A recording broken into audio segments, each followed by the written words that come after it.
Yo! Hey, y'all! Hello, everyone. Sorry, we're 2 minutes late. We had some technical difficulties with the title. I guess with Twitch, you can't put kill in your title. You can't be putting kill out there like that. You can't be saying things in that way. You can't tell people that Kill Bill is a thing that's real. You have to say KB. KB. Volume 2. We KB Volume 2 out here. Oh, gosh. Well, that was hilarious. That was I'm glad they at least told you. At least they didn't reject you and make you have to try to figure it out on your own. Like, what did I do wrong? Right. Yeah. Well, hello, everyone. We are here to talk about stuff, movies in particular. My name is Chevy the Superstar, and I'm Toya. And this is Two Snaps and a Circle. Movie reviews, movie news that you can use, and all that good stuff. Yeah, that's what we're here to do. We're here to help you guys know movie news and talk about movies as well that you may also be interested in. So if you are, then that's great because you're in the right place. Hooray for you. You found us in this sea of Twitch streamers. You found us. You found us. Like just two movie lovers just loving on movies, you know? Like yes. Or you found us in the sea of many YouTube videos. Oh wow. If so, then thank you for watching. We really appreciate it. We need the views, the likes, the subscriptions, the comments, all of that. Not that we need it, but we love it. We like it. And it's nice to have that stuff. One day we really want to take this to a place we never even imagined. So yeah, somewhere please. Up in the sky high. Up in the sky high. I love it. Yeah, I absolutely love that. I don't know. What was good with you? How's this week been treating you? It has been a very, very exciting Funko week for me. Yes. It has been a very, very, very exciting week from Monday all the way to today, to Friday, to all the days.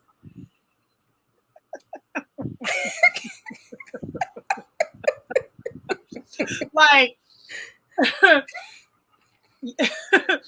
all you have to do is visit Chevy's Instagram, and her stories will tell you what she has going on in terms of when the Funko pops and when you want a little sneak peek of movie news. I'm telling you, your stories tell it all, and I've been seeing it go crazy. And it's so funny, like I'll see you'll be like the tailwind of it all, like the start of the tailwind of it all. I'll see it on your stories, and then I'll start to see everybody else talking about Funko Pops and this and that, and it'd be in my Explore page, and I was like, dang on Chevy, she be on top of it, boy. You be on play. I don't play about my Funkos now. You don't play about your Funkos. I play about my Funkos. This is an exciting week. It just really, I love it though, because it truly reminds me of a time that when we were younger and we collected things and we loved stuff. And I thought that would be something that would be lost amongst us, like as we become adults, like you don't collect things, or you collect like more mature things like art, right? But like contemporary art. But I just absolutely love that you and your brother collect Funko Pops. Like they really are going to be, I truly believe, worth a lot. And they are now, like in this day and age right now, they're worth a lot. So when I think about where this world is going, somebody's going to want that Funko Pop that you just got for $75 or $45 or $25 or whatever it may have been. And yeah, I'm just like really hyped about it, low key. Well, the game actually just changed this week because Funko just dropped their first NFTs. Ah, Mm-hmm. really, really. Yes, they went on the market. They did a stress test on Monday. And if you got in, you got a free NFT. And then Mm-hmm. on Tuesday, they did the official drop, and it was a Teenage Mutant Ninja Turtle uh, virtual card packs. And they were like $30 for a pack, and then they were $9 for a pack. They sold out in about 10, 12, 15 minutes. I was lucky enough to get in and grab some. I can happily say that I have sold them all now for more than I bought them for, and I sold them. No. They went on sale at 2 p.m. Eastern Standard Time, and I had sold them all by 9 o'clock that night. Period. Go. Let's go. Yeah, so I'm now in the NFT game for real because it's quickly lucrative for Yes. what I just sold a Funko Pop last night, like a physical one online. Uh-huh. For what it takes for me to put effort and energy in packing that, shipping, Mm-hmm. taking it to the place, even putting it online to sell, I did, I made the money that I would make selling 3 to 4 Funko Pops in less than 5 hours. Wow. So, yeah, it's Yeah. It's it's lit.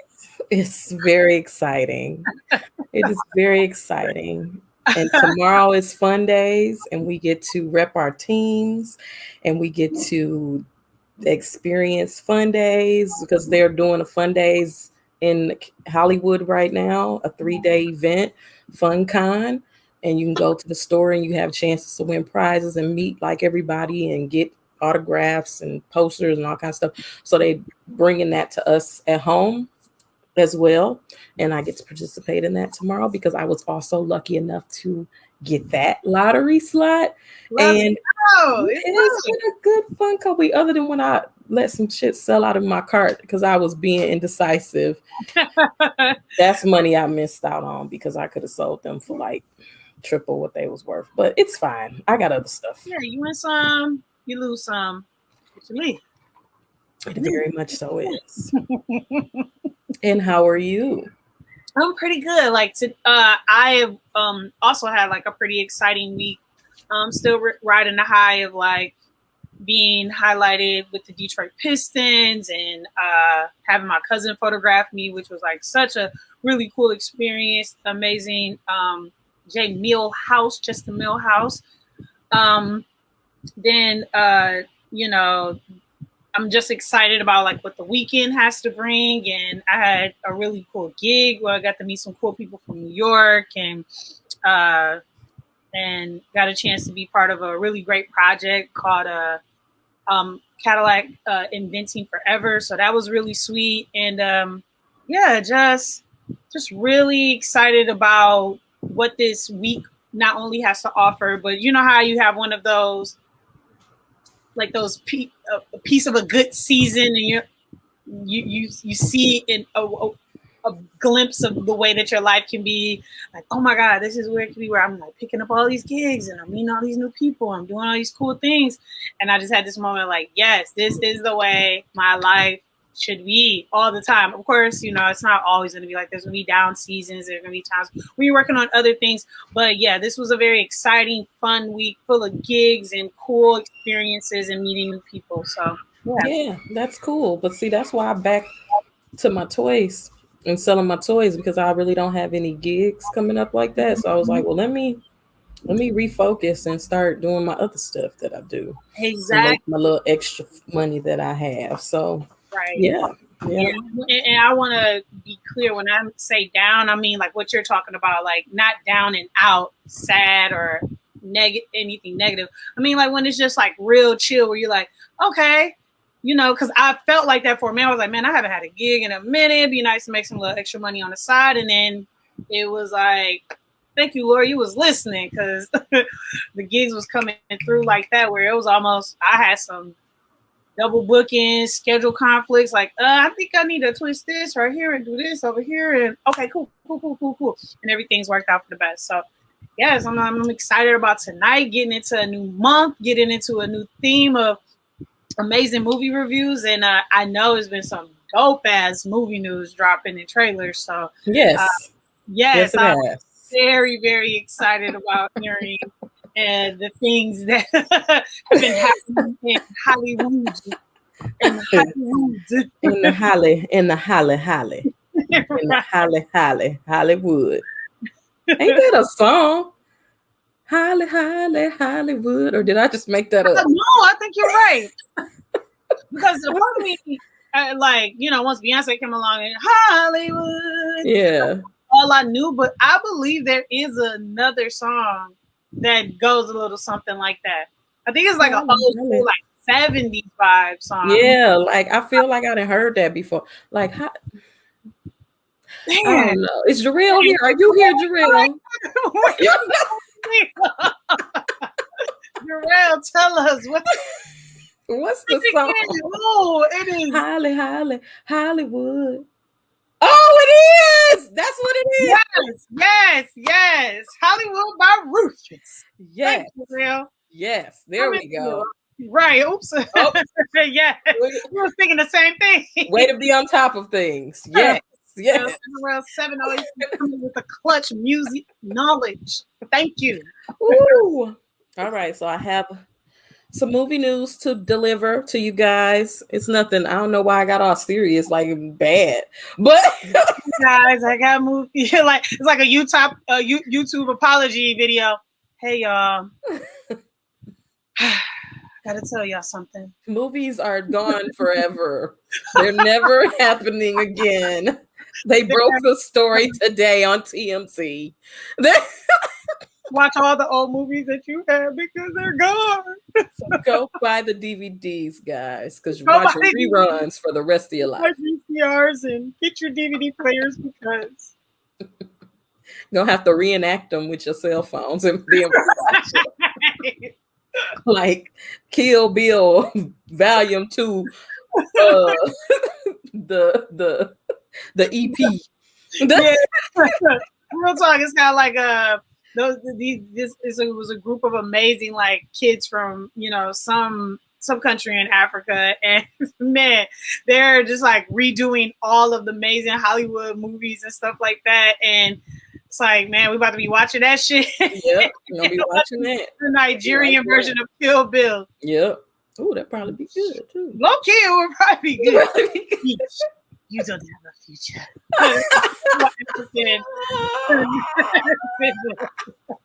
Okay, let me get movie news started. Right.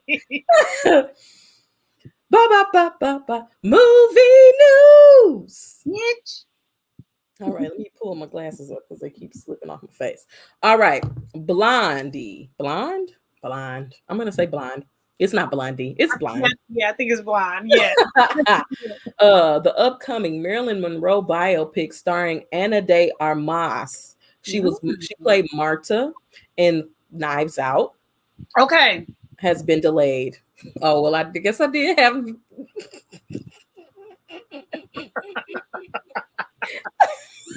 Whoops. All right. It has been delayed until 2022. Sorry, y'all. Sorry, we didn't know that was coming out, but we are sad now that we know that it's. Yeah, it's delayed. Like I'm like, oh, okay, and it was like, nope. Bring it on back. Bring it on back. Shoot, if you didn't know, now you know. Brooklyn Nine-Nine's final season premieres on August 12th on NBC. On NBC? I thought that was on Fox. I believe that show was on Fox. They must have switched over at one point. Wow. I wonder if it was during like the pandemic or something. Possibly. Netflix drama Sweet Tooth has been given a second season. Congratulations. Hey.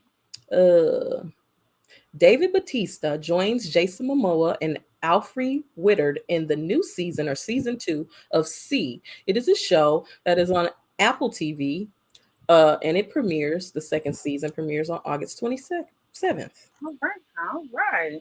I couldn't remember if I delivered this news last week, so I'm delivering it again. Do it. Archer new season premieres on August 25th on Hulu, FXX, and FX. Hey. Or no, I said that wrong. FXX and FX on Hulu. That's what I meant. soon after we got done streaming, or while we were streaming, Yeah. last Thursday, the first trailer for House of Gucci, starring Lady Gaga, Adam Driver, Jared Leto, Jeremy Irons, Jack Houston, and Selma Hayek, and Al Pacino. I mean, that was a lot of people. Premiered. I mean, just dropped on the head. Like It was great. Father, son, House of Gucci. That was my favorite part. That was my favorite part too. God, come and get all of your shit, girl. Well, actually, she said father, son, House of Gucci. House of Gucci. That was terrible. That was terrible. And it premieres in theaters on November 24th. They're trying to get me in them theaters, bro. They're trying to get me in them theaters. They are. That's true. That might be I don't know. Still trying to figure it out. Yeah. The trailer for La Casa, or Casa de Papel, Money Heist, Part 5, Volume 1, premieres on September 3rd on Netflix. Mm-hmm. The Lord of the Rings can't talk. The Lord of the Rings series will officially premiere on September 2nd, 2022 on Amazon Prime. Brendan Fraser has joined the cast of Martin Scorsese's because it's an additional S on the end. Yes, that other S throw you off a little. Scorsese's. Hey, we were just talking about this. Kroger's, Myers. We love to throw the extra S on it. No, but it's really another S on it. Another S on it. Anyway, because it's his film.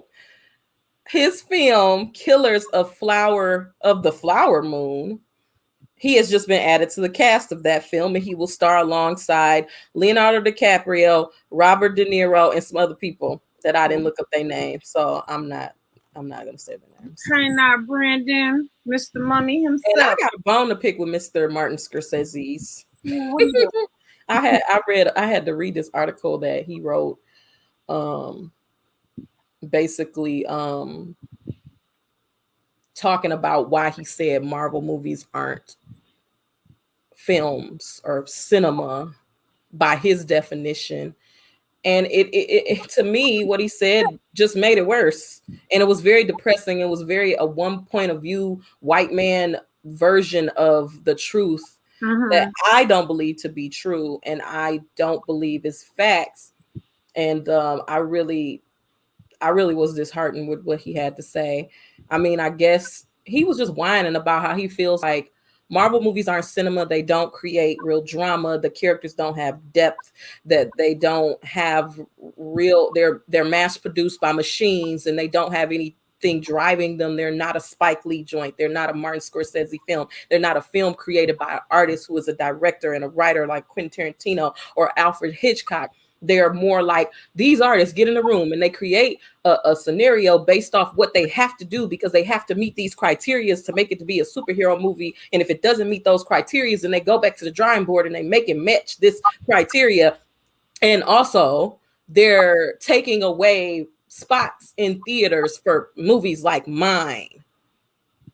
And I'm not even really happy about the deal I have with Netflix because, I mean, I'm cool and I'm happy to have a movie made, but I would rather my movie be in the theater. But you got all these superhero movies in the theater, so there's no space for the small filmmaker. There's no space for the small Spike Lees that are trying to come up in this world today. And if you're a filmmaker who's trying to make movies and you're not trying to make superhero movies, well, too bad, so sad. Yeah, I have to, I love the greats. He named a lot of amazing people, and I'm always rooting for the underdog. But I feel like, but Martin Scorsese ain't an underdog. No, exactly. And what you said at the latter point of that rant of his sounds like that's the real problem. That's the real problem, that your movie's not getting played. And I should send you the article, actually. Yes, please do. It just sounds like some hateration, low key. It sounds like a little bit of hateration or high key. And on the flip side of that, I truly believe that I think it's harder to tell a story like that. You know, I'm not saying what they've done is easy. You know, I'm not saying that at all. Like, I'm not saying Do the Right Thing is easy to make. I'm not saying like Godfather and Goodfellas are easy things to make, and Pulp Fiction and Kill Bill. Those aren't easy things to make and easy stories to create. But are we really coming from Marvel? Like, they created a whole universe. They really dug deep. They really found a way to be like more than just I feel like superhero movies have come a long way. Because Yes. for me, that's the reason why I was so in love with Batman, because I felt like he was the only one who had a real story, because it was like a little dark and it felt like more than like, I'm fighting crime, he had like fuel behind him. And I felt like nobody really else had that until you start to really read. You read comics and you go back and you hear the stories and you get the context and you're like, they have some of the best stories. What are we talking about? Yeah. Yeah, it was pretty sad. I Hey, mean, I just didn't like it. Oh, I like to see that you used the little lurk because I never had that be used before, Stacy. it is the lyric with us. Yes. Hey, Aaron. Hey, Aaron.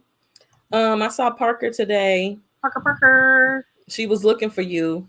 She's like, Mama.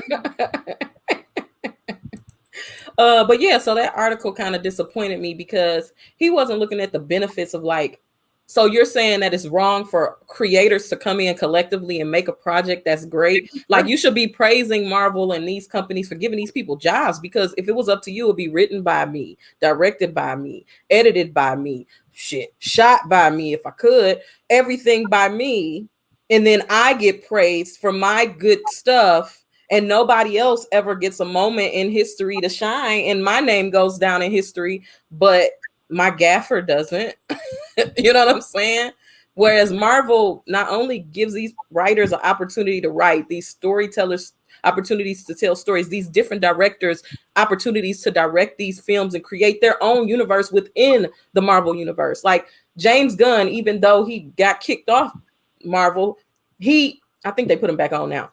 He has a distinct style. Jon Favreau, he has a distinct style as a director, and they give different people times to shine. Whereas you just won't, because that's why I got to send you the article so you can read it for yourself. Because it was just little things that he said. What he was saying now is not wrong. I'm not saying what he was saying is wrong. I'm not saying what he's saying is not true, or whatever. But it was certain small statements that he made in a oneness, especially being that he is a white man who grew up in a time where half the movies that you made that you are known for don't have no black people in them anyway.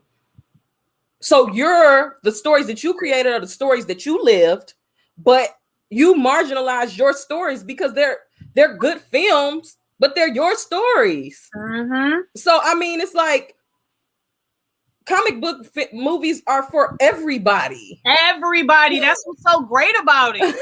Like, people that you there might be somebody in the same breath can say like, oh, I'm not really big on a lot of cinema, or I don't watch a lot of movies, or like for how someone like myself or a lot of my friends and filmmaker friends that'll geek out and nerd out on like Spike Lee and Quentin Tarantino and the goats, and then you have somebody else that's like, oh, Marvel, like I know everything, like it's like it's for everybody, and I feel like and it's all storytelling. So I can't get on you about if you use your phone to storytell versus me using a red camera. See, he would though, because he old school and he wanted to be done like they did it. Yeah, they wanted to be done like they did it.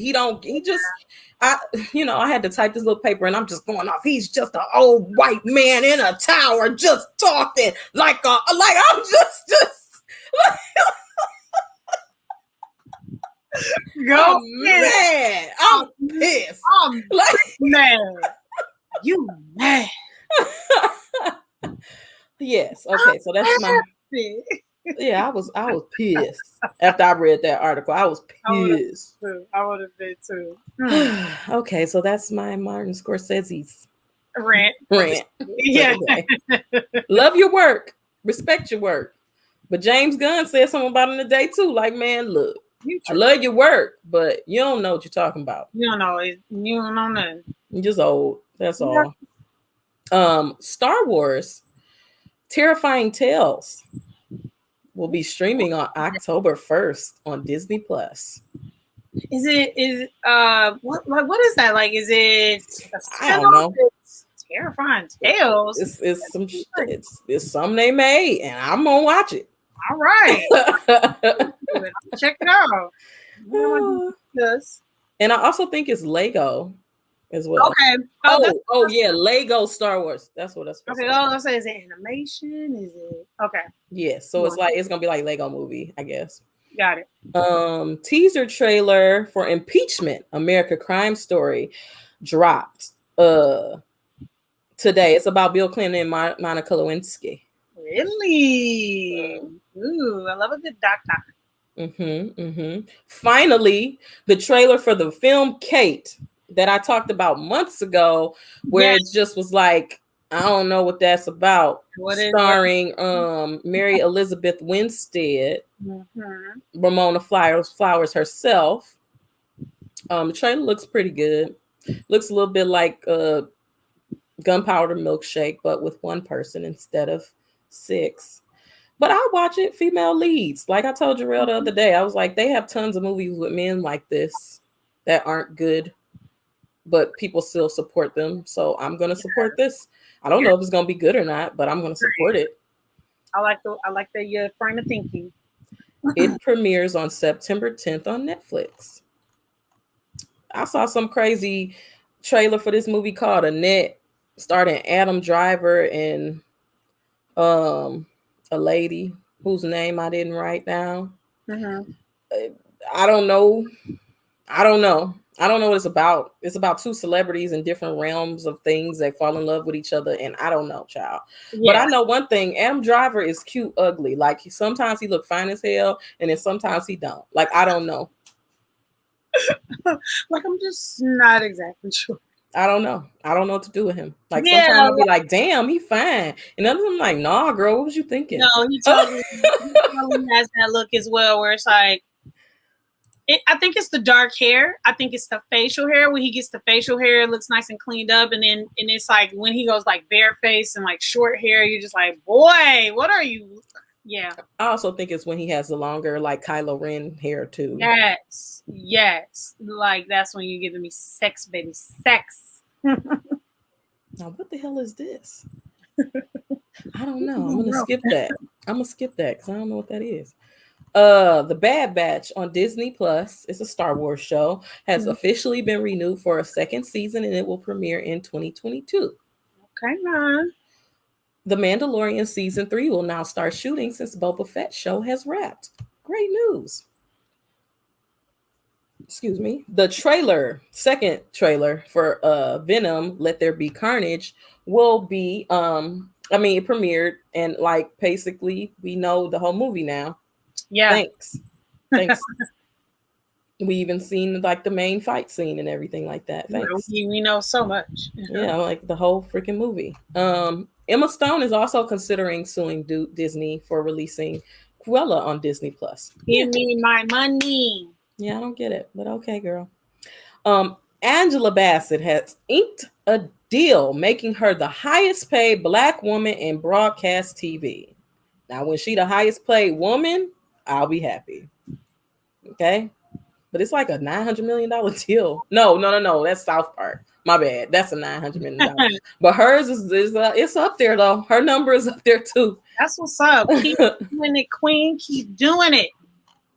Okay, is this all? I didn't even put my South Park news in here. I'm gonna have to say something about that. I'm gonna have to pull it up on my phone.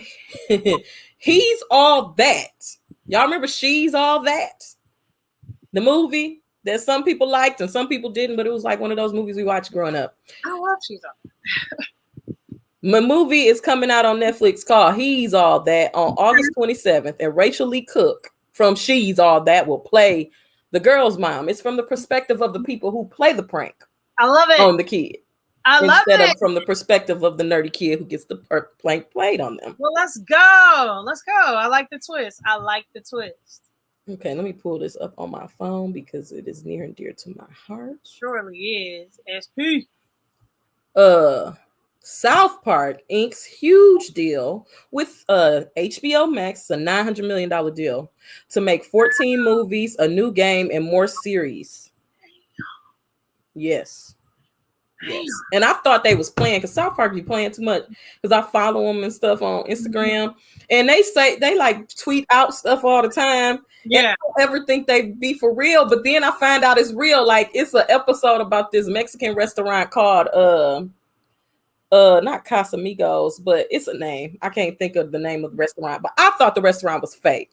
And they made a post like they was trying to the creators of South Park was trying to buy the restaurant in Denver. I'm like, man, they be tripping. And then I posted it and one of my friends sent me a message like, yeah, the food is not that great though. And then I was like, that place is real. And she sent me a video and it's just like how they did, like they got divers that dive in the water and they got like this, like everything that Cartman was nuts. Cartman put Butters in a fallout shelter for 3 days so he could go to not Casamigos. I can't think of the name of the damn restaurant. Damn. But he put him in a fallout shelter and locked him up so he could go to this restaurant. But now I see why. Nah. It looks amazing. It looks great. Looks amazing. I ain't saying I would lock nobody in it because that's one of my favorite episodes of South Park. Yeah. But it's a real place. So when they tweeted out that they inked this deal, I was like, man, they play too much. 14 movies. That sounds like a lot. Like, I don't know if they being for real or they just playing. So then when I saw it again, I was like, oh shit, they for real. Like this is for real. Casa Bonita. That's the name of it. But it's a real place. Wow. Season 4 of Cobra Kai drops on Netflix in December. All right now. Now I got a question for you. Do you feel like some shows they churn out and other shows it take them forever to put out? Yes. Because I feel like the last season of this just premiered like in the last year or something like that. Definitely. I'm like, what? Like, did y'all film it all at the same time? Because what the heck? It came up, yes. That's possible. Nicole Scherzinger has been cast in NBC's live version of Annie as Grace. Nicole Scherzinger from Pussycat Dolls and Even Stitch. Yes, let's go. And I guess they're doing another live version of a play or musical, sorry. And that concludes movie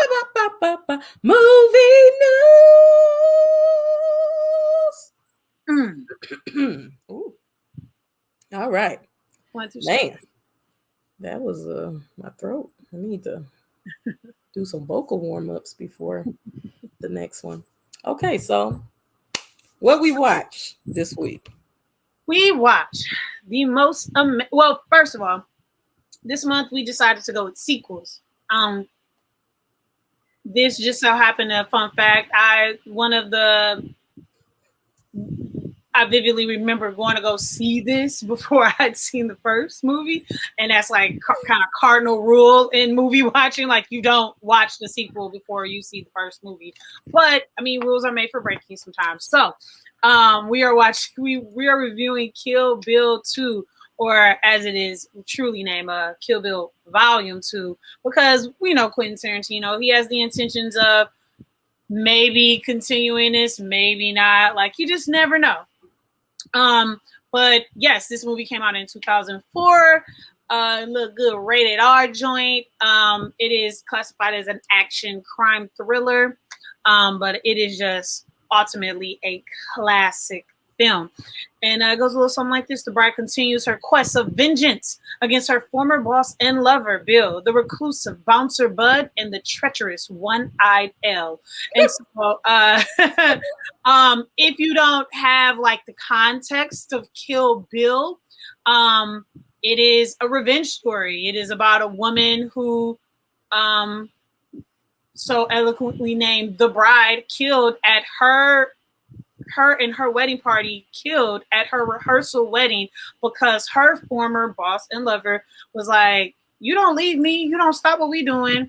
And she managed to actually survive it all. And she came back and she wanted to kill everybody on her list that had something to do with her and all those people dying. And let's not forget, she was pregnant. She was a pregnant woman. You don't know pregnant woman. Right. Anyways, it's directed by QT, Quentin Tarantino, written by Quentin Tarantino, also Uma Thurman, who also stars in this movie with David Carradine, right? That's how you say it? Mm-hmm. And Michael Madison, R.I.P. or, huh? R.I.P. Yes, R.P. David and Mr. Beale. And yes, I mean, we're just talking about like a freaking star-studded cast. Whether you knew the people or not, if you were invested into this, although it's just like the if you're invested to me into any Quentin Tarantino, you're probably gonna see some familiar faces. But then for sure, like if you know anything about the first one, you see some familiar faces. Some people are pulling double duty, which I found out after I looked up a cool little fun facts um, list of things that were really cool about both films and how certain people played both roles. And man, it just the range. Everybody has the range. You get a cool ass cameo from Samuel. Yeah, and I didn't realize that until I watched it this time. Shut up! Stop it! I'm like, how y'all didn't know? I watched this today with Ashley, and I'm like, I what? heard his voice because they made him so far away you really can see They his face, and I had to rewind it. Yes. They never showed his face. Just like you said, he was far away from showing the front, and then they went close up on him, and that they were behind him. And when they had him close up, like kind of in the foreground, and oh my god, like a legendary Samuel L. Jackson shows up and has a cameo as the wedding piano player, and and Sig Hag was in it as well. Sig Hag was in it as well. He was in the he was the bartender at the club. Bartender at the club. I mean, R.I.P. R.I.P. I mean, it's just like legendary. The another cool like thing is the man, the I can't remember his name. Is like Eduardo or something like that. Esteban, who is Bill's mentor. He plays this, obviously, Esteban, he plays this Mexican pimp or whatever. And he has the heaviest accent. You feel like, oh, Quinn went and got somebody like from the land, and come to find out it is the sheriff. It's the sheriff from Kill Bill, the first one. Wow. It is the same person that acted Michael Parks. I'm like, y'all are blowing my mind with these facts. Yo, I mean, I already know that we're definitely, stick with us, y'all, because we definitely about to go till 10 for sure. No doubt about it. We definitely about to go till 10. But oh my god, just like classic. I deem it as a classic, straight up 5 stars. Period. Like, and yeah, I'm excited to talk about it. I have a question though. Somebody sent me a message when they saw my story, and they said, wait, let me pull it up because I don't want to mess it up. Yeah, he did just right. Okay. They asked if we had already watched Kill Bill, and I said no, we were doing sequels this much. And they said, oh, okay, but is it really a sequel? It's more like a single movie broken into 2 parts. You guys should answer that question during the show. That is a really good question, which is also something that I figure out with the fun fact is that the way this was really supposed to be set up was a 4-hour movie. Kill Bill was supposed to be one go, 4-hour movie. That's the way that this was really supposed to be set up. But as we know, Quentin never tells a story succinctly, or I forget how the word goes, but like sequentially. Yes. So, but that is the way it was filmed, though. So, although we saw the movie in like you see chapter 7 here, chapter 8 here, the first time around, or whatever it may be, like the way that the movie was actually filmed, they did it in the exact sequential order. Sequential order, exactly.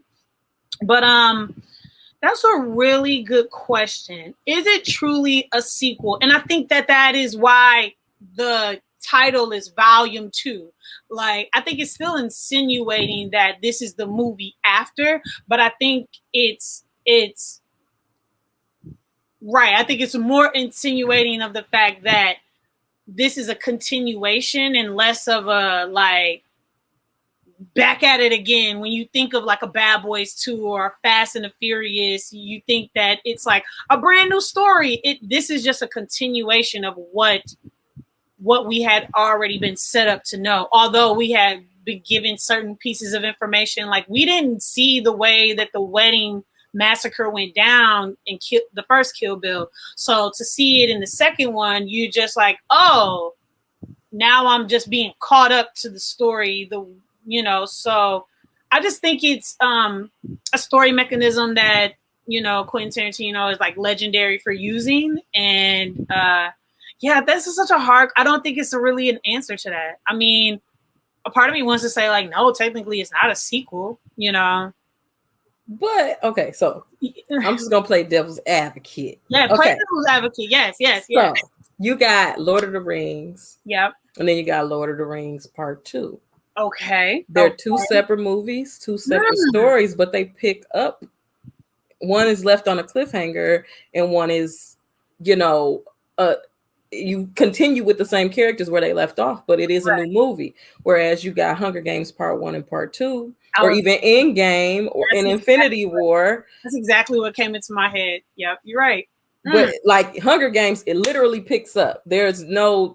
You can't watch Part 2 and not watch Part 1, or Harry Potter Part 1, Part 2. You can't just go back into that movie and say, you can't go in Part 2 of Harry Potter and say, I know what's going on, because it's literally something happened right then. Now we picking up where we left off. And if you didn't watch the first part, you don't know what's happening in the second part. Yeah. So my question would be, if this is not a sequel, why do you think Quentin Tarantino used his same mechanisms in the start of a film that he would normally use in the start of a film, where it's 10 minutes and 15 minutes of talking, and then we go into the story? Yeah, I mean, like the freaking title of Kill Bill, like they'll come into like almost half the movie. Like, hey, you make a great point. I can't argue with that. I can't even come back like, because I'm like in both worlds where I'm like, okay, I think the only reason it's a sequel because it's broken up into it was broken out. Like, it can't be like Kill Bill still. Maybe. But you know what? Then again, maybe it's not, because the movie didn't necessarily start with those mechanics.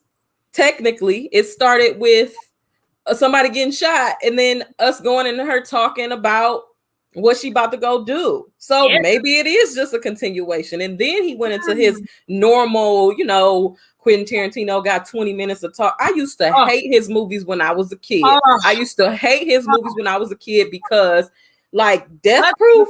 Oh my God, Death Proof is just like, God damn, can something happen? Can something happen? Can something happen? It's like, when you got a movie called Death Proof, you need to give me something, because I'm like, what? Why?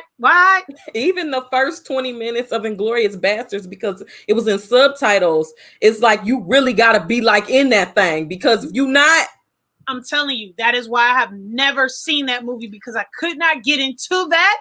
So I quit. I quit, and it's always been on my list of like the movies that I need to go back and really freaking watch. So this Inglourious Basterds and Hateful Eight are like two Quentin movies that I've never seen before. I've never seen them before. I never seen Hateful Eight, but I'm pretty good on my Quentin Tarantino. That's the only one, because I keep forgetting that it exists. Hateful Eight. Yes, it's easy to, because that's one of his last ones. Like, that was right before Django. No, I think it was after Django, but before Once Upon a Time in Hollywood. Oh yeah, yep. I forgot about that. I haven't seen that either. Oh my God, that movie is great. Yeah, I love it when he changes history in his films. I love that. Yes, I owe Quentin that. So that's a great question. I mean, it is, isn't it? I mean, it's an amazing way to like start this off, because again, it's hard because that was 2004, so it's really hard for me to like put myself back in that mindset of like, what did I think when I saw that movie? And I just knew the whole time. I was like, I need to go back and watch the first one because who are all these other people and what? Like what? What did she do to them? Like, you know, he's talking about Crazy 88. Like, who the hell are those people? Like, I was still stuck on Lucy Liu damn head skin on the ground when I started watching the second, because they came out really like quickly. Like the first one came out in the movie theater and the second one came out in the movie theater a few months later. It hadn't even been 6 months and the other one came out. So it was like, if you were in it, because I mean, I used to watch Kill Bill. I watched that movie every day almost after that came out. That movie is amazing. They got Vivica Fox fighting and shit. Like, where they doing that at? I knew I was going to see that. I don't know how you missed that. one of the type of movies where you like, when people have told me they have not seen Kill Bill, I'm like, what? Like, I mean, just to think about, I literally wrote it like this. Like, what I realized about Kill Bill is a great movie, both of them. But it's a movie that we grew up with because we were kids when those movies came out. The last one came out when we were graduating, or you had already graduated, but we were still young. So those are movies that kind of like were movies that we grew up with, movies that we watched with our friends, movies that shaped us in a way. So when I wrote it like this, I said, Quentin Tarantino put Vivica Fox, Charlie's Angels, Lucy Liu, and Poison Ivy, Uma Thurman in a fucking movie, and you thought I wasn't gonna go see it. And it's the man who made Dust from Till Dawn. Oh hell yeah, I'm going to see that shit. Like you really think I'm not gonna fuck with that? You got me messed up. No, you're so right. You are completely right. So this amazing film, and I think like a part of me is like, oh man, we still talking about too much about the first one, but like that's what's gonna happen because we're talking about the second film. This is a continuation. So the film opens up with a couple getting married, the bride and well, first of all, it truly opens up with a black screen, and we hear Bill's voice talking about like, you didn't know that I could get this what he says, master's kiss or something like that. Like he didn't know that I could get this sadistic. You didn't know that. You didn't understand how like serious I could get, violently serious that I could get, and here we are. And then we see her get shot in the head. Yes, while she's saying the baby is yours. Yes, while she's saying, Bill, no, what the like it's your pow. Then we go to her and it's black because the first part of the movie is shot in black and white. Yes. And well, not shot in black and white, but it was edited in black and white, whatever. Yeah. Knowing Quentin, he probably did. Yeah, he might have did. Okay, that's later on. Right, that's another. Okay, that's another conversation. But okay, then she driving and she like, hi. That's not how she is. Oh yeah, but she definitely like it's not breaking the third wall and talking to the audience, talking straight to us like. I done did what I done had to do. I've been on a hell of a journey, but let me tell you what I'm about to do right now. I am on my way to do what I have always been on the mission to do, and that is Kill Bill. Like, and it is like, I have the actual quote though. She says, I have only one more. The last one. The one I'm driving to right now. The only one left. And when I arrive at my destination, I am Kill Bill. Like, it just makes me feel like Quentin and Uma are just like creative soulmates or something. Well, like made her run that car off the road all them times.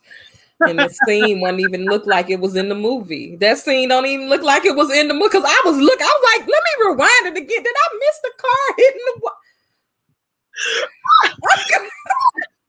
So yeah, so now we know how crazy Bill is, and he has we know that she's on a mission to kill Bill. We already know what she's done. She got one more left, and in fact, that's where she's headed now. But let's tell you how this all started. Let's show you why she did what she did in those previous movies. Like what in the previous movie, like why she went so hard, why she killed so many people. She killed so many people in Kill. Yeah, she did. She killed a What lot of deal? folks. That's the only person she should. That movie should be called just Kill, because that's all she did.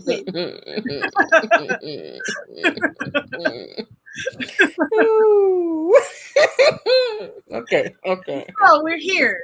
It's the wedding, and I mean, we don't have to, get too descriptive with this. We see the amazing cameo from Sam Jackson. He's the pianist. It's a rehearsal. We get to meet her soon-to-be husband. We get to meet her friends, and then we really see a side of the bride, aka Beatrice Kiddo, aka the Black Mamba. We get to see a side of her that we have not seen. This soft, very I want to say I don't know if it's demure is the word, or like, but just like a very like sweet person, just like cool and calm and just not angry all the fucking time, not killing, not hurting somebody. And she's pregnant, and she goes out for some fresh air because you know what weddings do, and she bills there. But this is a question that I have. So she heard him playing the flute, and that's why I heard him playing the flute. Didn't nobody else hear him playing that damn flute? I'm gonna say this. I think that it was a soft sound that, as the audience we heard, that I think that she recognizes that it was one of those things that only she could have heard. Yeah. Maybe the loudness that we were hearing that we think that everybody else should have heard was probably actually way softer. And, she heard that. And she continued to walk out, and he's there. That was so stressful. That scene. Oh, it was stressful. God. I mean, the way she comes out, and, it's like the kid who knows they're in trouble, but they're like, I'm not going to say that I'm in trouble until you tell me I'm in trouble, mama. Like, when you tell me you're mad at me, you're pissed at me, you know what I did. And we both know what I did. But until you say something, I'm just going to be like, hey, like, how was work? Like, you okay? Like, I haven't heard from you since yesterday. Like, I haven't seen you since this morning, Mom. And they just kind of have this very, like, sweet, weird, not sweet, nasty, sweet, like weird, like, okay, because we know that this is the guy she's trying to kill. And so this the guy that shot her. Because we know his voice, because we didn't see him at first. We never saw Bill. We heard his voice. So if you're paying attention, then you knew that was him before she even said his name, because you heard his voice. So now you see him and it's like, oh shit, is he just gonna shoot her right here? Is he just about to bust her in the, blah, blah. Right. And that's what because I have forgot kind of like, how you remember your favorite parts, but you don't remember all the parts. Yeah. And I kind of forgot, like, shit, what are he about to do? He about to slap her? Like, what is he about to punch her? Like he about to get slapped, like finger slap. But I think that's what made it scarier. The fact that he went along with her plan, and then she called him, introduced her to her husband or fiance as her father. But that scene really reminded me of like a play, how they kind of did it where, she was talking to Bill in the back, and he introduced, the fiance, and they had their little conversation, and you saw everybody in the background still doing whatever they was doing. And then the preacher said, come on, y'all. And she was going back towards them, but he went. And as he went and she went with him, she came out of that world, and like, they still doing their thing. But I'm like, didn't he just tell her to come over there? Oh, they trying to do a thing here. I was like, they trying to do a thing. Okay, this is cool. So now it's like a separate, like the spotlight is on them and a spotlight is over there, but it's two different things happening here right now. Correct. Where it's, yes, you are, yes, yep. That's exactly what's happening. And when those worlds come together, it is absolute because what we and then we create this other whole like view and perspective that they have no idea what's about to happen. And it's the amazing like things that you do with storytelling through visual, and now we hear and we see what actually happened. We've heard what happened. We saw the fury and the anger that she had and all the killing she did around the first time. But now we're like, we really get it. We're like, oh my God, this is the origin of why she's even on the, why she wants to kill everybody. Because we never really knew why she wanted to kill Bill. We're like, why? What she don't like Bill? What Bill do to her? It's like, oh, Bill came and just just came. Everybody, as they love to say in the movie, the coup de grace, like yeah, he took just everybody out. He just took everybody out, and we are like, we're there now. Now the story has begun. So before we go past that, what did you think about her kissing him on the lips twice? I'm like, I know it's trying to be like two different worlds or whatever like that, but like y'all don't see her kissing this man on the lips and he's saying that's her daddy. Nobody sees her embracing her father like a lover. Yeah, I'm like, but when she turns around, everybody's back was to her. But I'm like, but we're waiting for you, so everybody would probably be like, girl, come on. So I mean, but you know, movies. Yeah. Movies. Exactly. I mean, by the time, I mean, that was. I have two other gripes for later.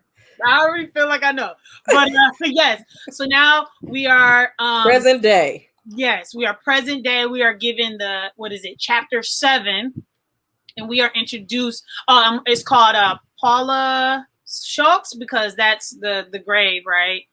I think. Oh, yeah. That is the grave. That's what this chapter is called, and it's Paula Schultz, and then we are introduced to Bud and Bill. We finally, we've seen Bill now, but now we in color. We live and in color. Yeah, you know what I'm saying. It's giving me Western vibes, very desert. You know, dust in the air, like hot, just and. But Bill is there on some like, you my brother, I'm trying to let you know what's good. Baby girl done went to Japan. She done killed Oran Ishii. She got Vernetta. You're next. And she killed the crazy 88, but they ain't really 88. Even though it's not 88 of them, and I always wanted to know like how many it was of them. Like I was like, it couldn't have been 80. I'd say about a good 30. I'd say about a good 30. Good 30, maybe even give her 40. Yeah. And but and she got a Harry Hanzo sword. Is that the man? A Hattori Hanzo sword. There you go. I was about to say a Hatoshi. That ain't it. That ain't it. Hanzo. I was about to say Hatoshi. Yeah, but let's go with Hanzo. No, but it is a Hanzo sword. Yes, it is Hanzo. So, a legendary sword maker from Japan, and who came out of retirement just to give her one of the best swords that he has ever made. Like, he also delivers an amazing line in the first one where he's like, if God is in your way, he will be cut. Like, damn, that's a hell of a sword. He's like, bro, I hope you prepared. Bill telling his younger brother Bud, like, I hope you prepared, because like you're standing in this freaking trailer, you're a damn bouncer at a strip club, you drunk all the time, like you don't give you really walking around like you don't give a damn, like your life is not. It's just interesting how his life played out, and he Bill's brother. Like everybody else seemed to Bill's brother. Yeah, everybody else seemed to be like living on the high life, like two of them was still in the game. Yeah. Vivica wasn't, but she wasn't not. I mean, she wasn't, but she was ready. You know what I'm saying? Right. But like he just was like. But I think that was a part of the story to kind of show you not only what type of, look, we all know with siblings, whether it's 4 of y'all, 5 of y'all, 2 of y'all going to be different. You're going to be sometimes opposites. And it just makes sense that Bill is like crime mob boss vibe, you know, the crime assassin boss, and his brother is like one of his employees or part of his crew, assassin crew, but he really ain't shit. You know what I'm saying? Like, he really ain't got a lot going for himself. And yeah. I mean, I guess that was what this, to me, it showed me that when they weren't in the life, for those who maybe weren't in the life, they were them real selves out, you know. Yeah. Which is what we become to see. The theme of the movie is this whole time, like they had these code names that were all snakes. And we realized that, you know, they were real people behind those code names. And they had lives that they thought that they maybe wanted to lead, or, you know, who knows? And they're just living life. And Bud was one of those, he just seemed like he was just living life. He was on some like, I really don't give a damn. I hawk this priceless sword. I don't give a damn. I don't care. I don't care about your sword. But actually he cared a lot. He actually cared a lot. He had the, what they like to say, the hard outside, but like the very squishy, soft inside. But even like the preparedness, even like what he said to Bill about, I mean, like if she coming for me, she can come for me. But yeah. I mean, honestly, we deserve to die, and she deserved to die too. Yeah. Yep. And I think he was the realest out of all of them. You know, for where Vanetta, where she just was kind of like, damn, you know. Like, I think she was prepared in a sense of like, that's what she just knows to do. I don't think that she knew that. I don't think she ever knew that. It makes me feel like I don't think she ever knew that she was going to come after her. No, it's the life of an assassin. Somebody could have come after her, whether it was her or somebody else. She knew that the life that she was leading was going to eventually catch up to her, because like what Bill said at the end, which I don't want to take it to the end, but it's still a good point. Like, you know, Clark Kent versus Superman. Like, if this is the life that you led, this is the real person that you are. The skin that you put on is the skin that you put on. You have to change your name. You have to change everything about you in order to have this life. But eventually, the life you led prior is going to catch up with you.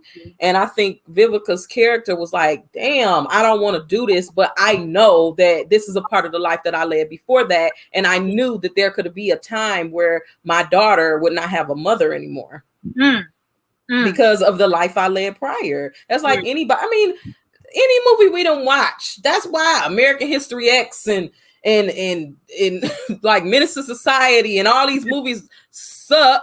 Not because they're bad movies, but because it's like, damn, the minute somebody got their shit together is the minute everything go to shit. But that's how it is. Like, you can't expect, revenge is revenge, period. Yep. If you did wrong to somebody else, that everybody is not going to forgive and forget. Everybody is not going to pray about it. Everybody is not going to do that. Some people want that revenge because they think that is going to soothe that need, and they're going to be able to move on with their life. And you got to know that it don't matter if you got 10 kids with you. If somebody wants you dead, that you wrong, they're going to kill you in front of them 10 kids, and they're going to keep on walking. You gone. They don't care how much you did for the community. They don't care how much you did for your friends. They don't care what you do for nobody. They don't care. It's like Xena. They don't care that you made amends. We're not trying to get you started. They don't care if you made amends. They're going to chop your damn head off anyway. Damn. Damn. But I felt like Bud understood that the best. You know, maybe they all knew it, but I felt like Bud understood that the best. And which is why when we see his life, and you almost have like this glimmer, or not glimmer, but you have this slither of like sympathy for him. You're like, his life is shit. By his own hand, though. You know? And I think also something else that I noticed about him, because since I couldn't remember everything about the movie, I was like, oh, he gonna die easy. But I also think that he puts on that facade to make it look like he's weaker, or he's not as smart, or he's not this. They was raised in the same fucking house. You know what I'm saying? If he has a Hanzo sword, he knows how to use a Hanzo sword. That's the man name. Yeah. Okay. So he know how to use that. He was a hitman too. He was an assassin too. Yeah, he bigger and bulkier, but he ain't you know what I'm saying? Yeah. So I feel like he puts on a facade. Now he ain't the brightest, but I feel like a lot of that was desperation that got him killed in the end, and trusting somebody he knew he shouldn't have trusted because of desperation, because that was the moment. Like, I believe that before, you know, he found out that she had a Hanzo sword or whatever, he was gonna let her just, he was gonna do what he was gonna do. I don't even think that was his intentions. I think work pissed him off that day. He was like, I need an out. I need some money. Yeah, if she coming for me, she can come for me, but I'm gonna fight her, because if she got a Hanzo sword, I want that sword so I can sell it to Elle, because Elle never got to get one because she wasn't worthy. So, as we all know. Exactly. So I feel like what he did was let Bill tell him what he wanted to know. Act like he was stupid, and he said in his head, like, if she come for me, whatever. But then after what happened at work, it's like showed why he ended up doing what he did. Because he's like, I'm fed up. I don't want to do this shit no more. This is my out. And desperation is what's killed him, because he trusted somebody he shouldn't have trusted. Man, and I mean, he would have died anyway, but he didn't have to go out like that. He didn't have to go out like that. But, damn. So, and I when I was watching this movie today, I had always been trying to figure out, like, how did she get caught slipping? And it was because of the, like, what you were talking about, the facade that Bud puts on, as if he weren't prepared, because he did look like he was, from that shot that they give you, that amazing shot that they give you, that one shot that they give you when they go from under the trailer, come out, and oh my God, it's just like, you think that he's just sitting in his rocking chair, like, just, he put on a record, and it's like he just watching TV, rocking, probably listening to music. Like, but what killed me about that thought is, like, but you're an assassin. He's an assassin. Like, if he's sitting in a chair, aiming at looking at the door, he's seen the door. He has a gun. Like, he has to have a gun. He would be an idiot not to be sitting there with the shotgun ready to shoot you. And it is what you speak of. We like to play dumb. It's underlay for the overplay. Underlay for the overplay, baby. Period. What happens? Oh my God. Just one of my favorite moments. She snatches the door open, and everybody knows, not everybody knows, but if you know, like, campers and like RVs, those doors are flimsy as shit. Yes. They're flimsy as fuck. She pops that door open and shoot her all the way to the other side of the damn yard. About she did this. She did. Man, he comes out, he lets us know what he shot her with, rock salt. With a shotgun straight to the chest, to the tits. She took it to the tits, her luscious tits, he said, something of that sort. And he injects her. She's done, out. And baby girl wakes up, and she realizes that she is about to be buried alive. Buried alive. Mm-hmm. Before he does what he does, he tells her, you hurt my brother, and that's why the fuck I'm doing this. Yeah, I'm like, y'all too old for that. I was like, I mean, she there to kill him for some shit that happened. So you hurt my brother's feelings. You shot me in the head because I left your brother, and I'm here to kill. And as far as I knew, killed my baby. Right, and so and I'm here to kill you because of that, and you gonna do this to me? Mm-hmm. Oh man, the scenes is just like, of course we can get really descriptive and talk about all the little small parts, but I feel like we'll be here till 12 o'clock if we do that. Yes. So he gives her what they call a Texas funeral, burying her alive. And we really think it's a wrap. Like, you just like, damn, kiddo, like, you got caught slipping. This man done buried you alive. You literally don't have anything but a flashlight. You're hog tied. Well, she wasn't hog tied, but she was tied at the ankle and tied at the hand, at the wrist. And we're just like, damn, it's a wrap for her. Like, how do you get out of this situation? So, I have a question for you. Yes, ma'am. Do you believe that she was putting on a front with all that screaming and crying and yelling and hollering?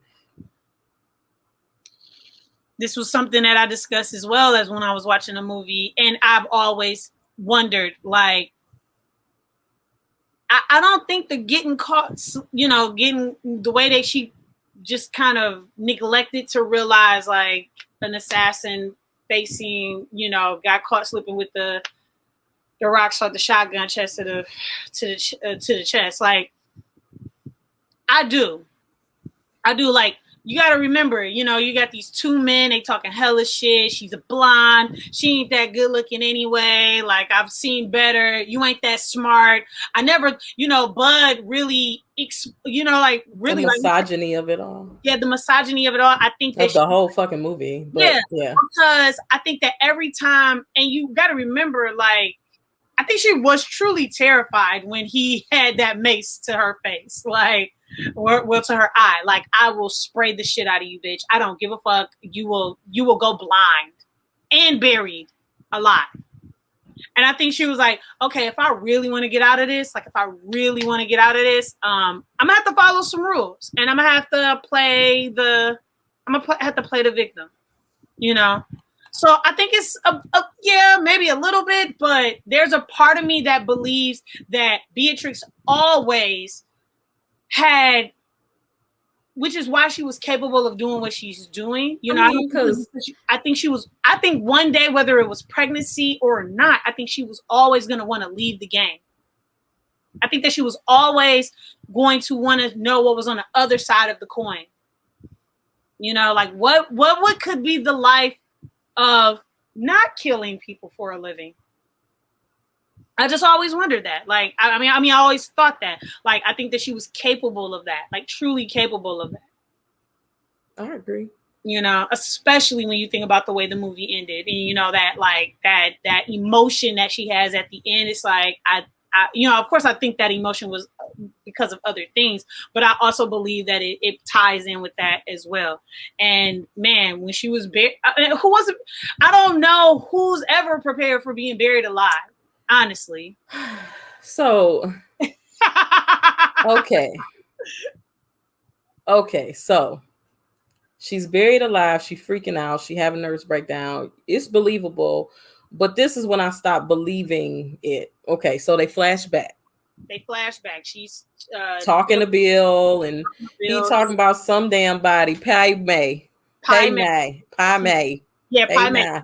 Amazing master, can teach you any and everything you need to know. Like, for everything you think he's more than that. Yes. So she go there. Man, Bill tell him he don't like white people. He don't like Americans. He especially don't like white women. He especially don't like white women with blonde hair. You just fuck, basically, baby. You fuck. And this ain't no wax on, wax off training up in this bitch. Like, this is some blood sport. Great reference. This is blood sported as beer. That's the only time I've seen somebody doing that to the wall with their fists. Like, damn. And then, like, the training seems borderline. Oh, and on Baki. Huh? And on Baki. Yes. Okay. And like, the training seems borderline abusive, like, but emotionally. That's how they do it. Physically and mentally. Like, he digs into her mental the moment she stepped into the building. Oh yeah. I love, I never really appreciated that scene of the movie until, like, now, because it's subtitles, and when you're a kid, like, man, I don't want to read. No, I've always like, you read them, but you're young, so it's hard to pay attention, and you might be watching it with your friends and people making jokes. So you constantly missing. Exactly. You constantly missing pieces Whereas when you sitting here and watching this for a purpose, and not only that, watching it as an adult, Oh my you God. can look at it and say, oh, wow, this is an amazing scene. Like, this is really a great scene. And his good. Good. The whip sound they gave him every time he, Oh. like, oh my God. Like, I just absolutely love. And she thought she was doing something. She was doing something. Fun fact, real quick. That is actually the bald-headed guy from Crazy 88. Oh, wow. It's the same dude. Fun facts. I mean, they was blowing my mind with them fun facts. Like, what? That's But yeah, hilarious. so she's like he's on her. Padme is on her. Like, your Mandarin sucks. I do not like Japanese. Fuck your Japanese.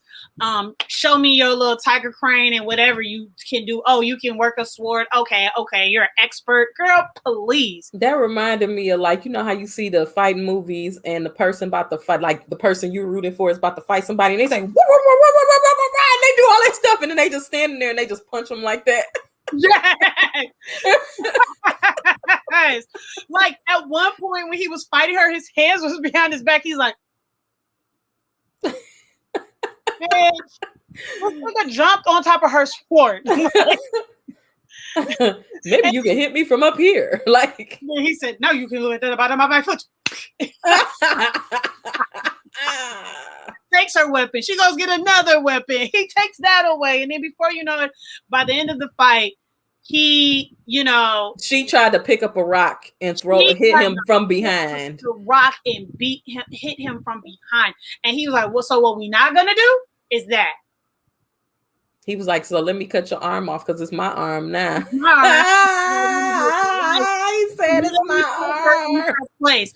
And then you really understood why Bill had came back down with like a black eye and a swollen cheek. Because like, he was probably up there talking shit. Like, you are not the master. I am the master. Look at me. Look at me. I am the master now. And I will always be the master. So she goes through this gruesome training, and if you start to catch wind, very much like a wax on, a wax off moment. He takes a shining to her. Yes, he takes a liking to her. He's proud of her. He's constantly on her head, telling her literally. Yes. Like, on top of the thing. So she's doing this one particular exercise where he has her like going up and down stairs with a bottle of water, with buckets of water on her back. She's this skinny, Uma Thurman's skinny, frail woman. Like Lord, this girl go fall out. She's doing this other exercise, I guess you would say, where she is like hitting the like thickest piece of wood you can think of. Like, I'm talking about like that wood where you just like, it's made out like, you sit on it, like you just feel like it can never break, like just a piece of wood that you feel like would never break. And this man punched through it, and he was like looking at her like, so now that's what you're about to practice doing. I want you to punch through it. I want you to punch through the pain. You are going to hurt your knuckles. They're going to break. They're going to scar. They're going to, whatever is going to fucking happen to them. They're going to be that's to make that hand strong, so that can be your strong hand, and so that can be your no, I'm serious. Serious. That's your power hand. That's your yes. And then and then like we see them building together, and we see the master and their student actually like getting into their groove, and you appreciate it and you love it, and you're like, damn, the moment you're like, hell yeah, they go back to the grave. No, but the part that made me laugh about this whole little like flashback was, you know how people be like, my job be stressing me out so bad, I'll be having dreams about it. And she's in there. That was my favorite part. She's like in bed, and she just like curled up. She just had a long day of training. She just like, bah! She just get up. She like, it's like Uma's acting is, oh my God, I fucking love that scene. It cracks me up. It just I just feel so bad for her. You know what? I've kind of done something like that in my sleep, where I've like punched or hit out in my sleep, and I I always loved having my bed next to like a window or the windowsill, and I like hit my hand against the windowsill. So I always laugh at that part, not only because it's just like exceptionally funny, but because like I know that feeling of like making a move or doing something and be like, like shit. I just punched the wall. Like, why did I do that? Like, oh, I was probably dreaming about something crazy. Punching a wall. Like, dreaming about punching a wall. You so right. People like, I hate my job, bro. And you be like, it's all I think about when I go to sleep. You be waking up on Saturday morning, like driving to work. Then you be like, oh. Why did I had a dream I went to work on a Saturday. Or like the kids who wake up on Saturday and they... Oh my God, those are my favorite videos. Parents are so cruel. Like they've had a year of school, and then on the first day of summer vacation, you're gonna make them think that they gotta go to school. Or they wake up and make you think they gotta go to school. Yeah, just ain't right. Just ain't right. Just ain't right. So we get to the point where she is beaten and battered, and I really think she fucked her hand up when she punched that cement. So she was really messed up after that. Like injury on top of the injury. On top, not like this is not because your hand was used to that pain. I used to sit up here and hit a stone wall in the middle of your sleep cycle, like. Yo, like this girl couldn't even eat. First of all, her hand was so, it's like when you work out for the first time. And your hands like, let me regroup. I gotta regroup. Oh. I felt so bad for her. Like she couldn't eat the sushi. I mean, I already know that eating sushi. Eating rice with chopsticks is probably really already a task. And I'm not talking about the rice that we eat. I'm talking about the clumpy rice that Japanese and Chinese restaurants would make so you can eat with chopsticks. And she was having the hardest time. And she like. Yeah, gave up. Eat with her hands. He said, "You ain't no damn dog. You want to eat like a dog? You can be like outside." Like what killed me about that scene though, it's cold, like it's snowing or some shit outside. He's sitting there like yum yum yum yum yum yum yum yum yum, and he had a light on him. He had like and then she's sitting there like that rice didn't have not a bit of seasoning on it. And she's sitting there.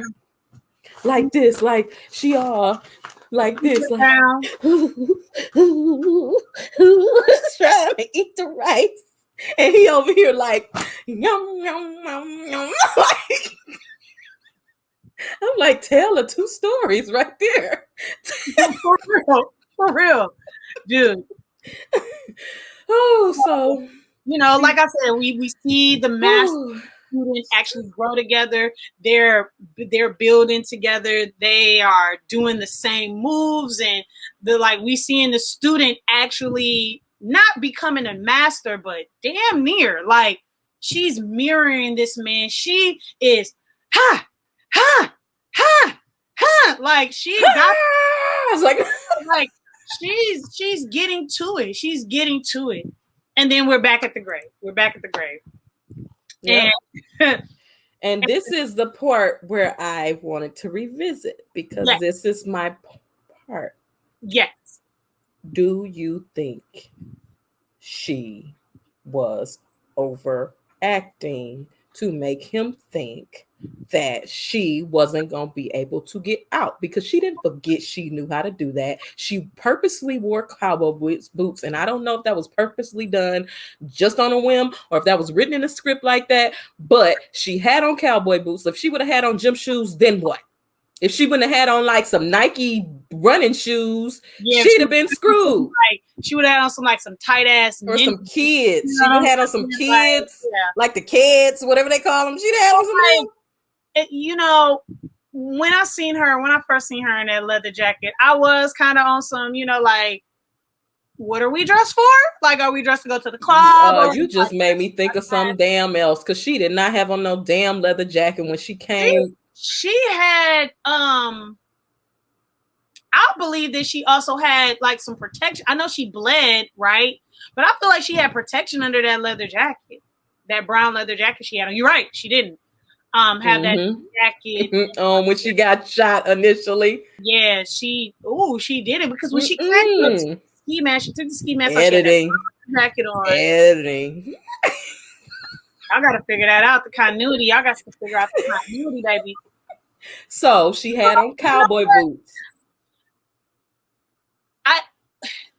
And well, that's what I love about movies. Like, I don't know. Like, I want to believe that she knew that. Like, oh, she knew that if she had on cowboy boots, she can wiggle out of them really quick. Like, so that's why she wore them. Because you got to remember, she was knocked out. He put the tranquilizer in her or whatever. So when she woke up and she looks over and she sees that he's digging a ditch. Is she now being like, oh yeah, I know how to punch myself out of a coffin, so I'll be fine? I don't think that that's the way the thought process goes. I mean, no, for a regular human, but not for a bitch who been killing people for 3-4 weeks. Is it safe to say, right? Well, no, because she had to stake him out to some extent. Was he always prepared for the Texas funeral? Did he think of that last minute? Or like, if he definitely thought of it last minute because it was a desperate move to get some money. Because if he was gonna kill her, he would have just killed her. And I mean, I guess but see, that's my thing. Like, that goes to show to his brain power as well. Because it didn't go why would you leave her in there with stuff on? Not check her body to make sure she didn't have anything on her. Why would you leave her shoes on? Why would you not tie her up with proper rope? That is a woman who was taught by Patty Mae. If you ain't dead, you keep trying. But see, maybe, like, as we learned with Elle, that was the issue. She was the only one other than Bill. And now we're seeing maybe even with Bill, like, because I got his ass whooped, like, maybe she was the only one that took Patty Mae serious and for the training that she received. And so she was just on another level of thinking. And I think that's the point, from Vernetta being like, I should have been Black Mama. You know what I'm saying? Oren being like, bitch, look what I got. Look what I run so much of this world that, like, I'm not scared of you. And who are you? Some blonde bitch? Like, that was like constantly thrown at her. Like, you're this blonde bimbo bitch. You know what I'm saying? But like, I mean, how much respect could them women have for you if you dating your boss and you an assassin? Like, why would you do that? It's hard enough to get out of that life. Why would you do that? You know what I'm saying? Like, that's not smart. Down and be the lover of y'all boss. Yeah, like, you get special treatment. Right. And not only that, it's like the best jobs, y'all. You know what I'm saying? Yeah. So who knows how they felt about her before he said we about to go kill her. Mm-hmm. Like, they probably didn't like her ass anyway. That's a good point. We know Elle didn't like her because I believe she was in love with Bill. Most definitely. They were carried on a relationship. To some, like, they had to be. Like, maybe, like, he wasn't, like, booed up with Elle. Like, she was the one but he probably entertained her. Entertained her faux show. But I think she was the one that was always on some, like, babe. Yeah, like, just smoke some weed or something. I'll be over in a minute. That's like you fucking know me. Yeah, like, my brother dead, bitch. Right. Okay, so you're asking great questions. Yeah, I mean, things that I've always thought about. Where it was like, damn, did she know? Was she prepared? Did she already have a heads up? Like, did she just play? Did she just do what she needed to do to get in there so she could know she could get out, so he wouldn't have known? You know what I'm saying? I mean, because she could, if she would have played coy like it didn't bother her, then he would have searched her. Then he would have took the stuff off of her. Then she wouldn't have been able to get out. Then she would have died. Yeah. I mean, yeah, she would have died because she couldn't. I mean, I have seen maybe somewhere that you can break through ropes with a belt buckle. Yeah. But, if she wouldn't have acted like she was scared and he would have searched her, he would have found that knife. Yeah, you're right. Like he's throwing the dirt down, and she's actually like, ah, ah. Yeah. I actually really like that scene because she could hear everything, even when the car drove away. And I was just like, damn, man. And then like she dig out, and I'm like, how did they do the fucking scene with her coming out of the ground? Like, it had to be some fucking CGI type shit, like whole show. And so like my gripe with that scene is like, I'm like, again, as you all know, if you haven't learned one thing from Toy, I'm gonna ride that fence, baby. I'm gonna have one foot over here and one foot over there, because anything can be possible. Anything is possible. I think it's a load of crap. But then at the same time, I'm like, well, the dirt is already broken up. It's super fresh. She does have the that she didn't suffocate and die from the weight of the dirt. Correct. She like, but maybe it's because she only made that little hole. That's what I kept saying. Little hole. But my thing is, to make that little hole, little dirt comes through. How were you able to? And then like, that was that sequence of events happened so quickly that it was like, okay, this is just movie fun. Like, this is movie magic. I'll just go with it. Because most people who even get out, they end up dying from the weight of the dirt. Yeah, because you cannot. It is extremely hard, although it's very soft, and I think it's like pliable to a certain degree. When you're 6 feet deep and it's that much, but like, look who he had helping him too. The little dude. Little man, like, he was rude and disrespectful as hell. That man be in every damn thing. It's like, what type of friend can you call up like, yeah, I need you to help me bury this bitch? And why he had him in there? He's like, get me out of here. Right. Get me out of here. He was so short, the ladder didn't help him get out. And that's what tripped me out. I was like, hold on, but it's a whole ass ladder. Gets out again. One of my other favorite scenes of just like pure humor and comedy. Her fucking walking across the street, hands down, just giving me real like he gonna cry when he gets to the car vibes. Just flying off and sitting down in a random diner and saying, "I have a glass of water, please." Like sure. Yeah, you can. Question: do you ask what the hell happened to you, lady? Where you coming from, lady? I'd be like, are you okay? Like, you need me to call the po-po-ho? Like, because I'm gonna give you this water, but normally we don't do this. Right. A person coming in just looking very, like, not just distraught emotionally, like physically as well. Like, she was dirty. Like, she just came out of the dirt. Like, she just came out of the dirt. Wish she had.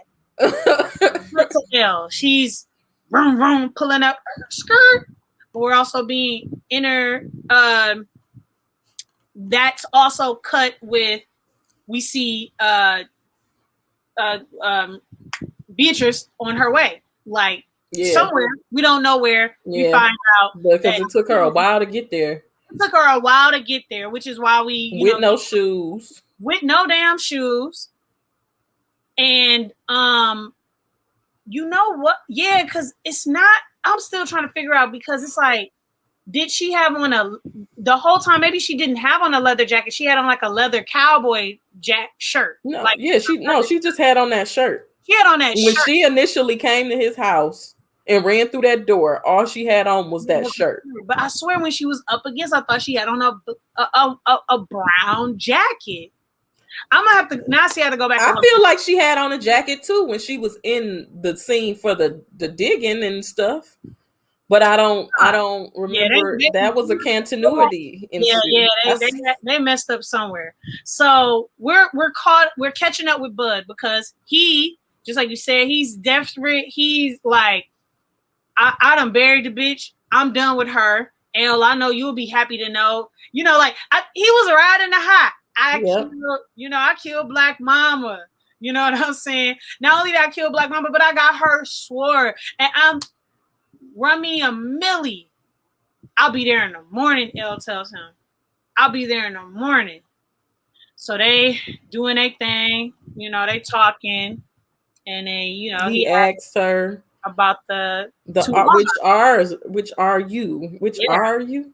Which Which are you? art do you have, or which Oh. art do you feel in regards to? He was basically saying like typically you're gonna feel two ways about things, right? You're gonna have regret or Relief.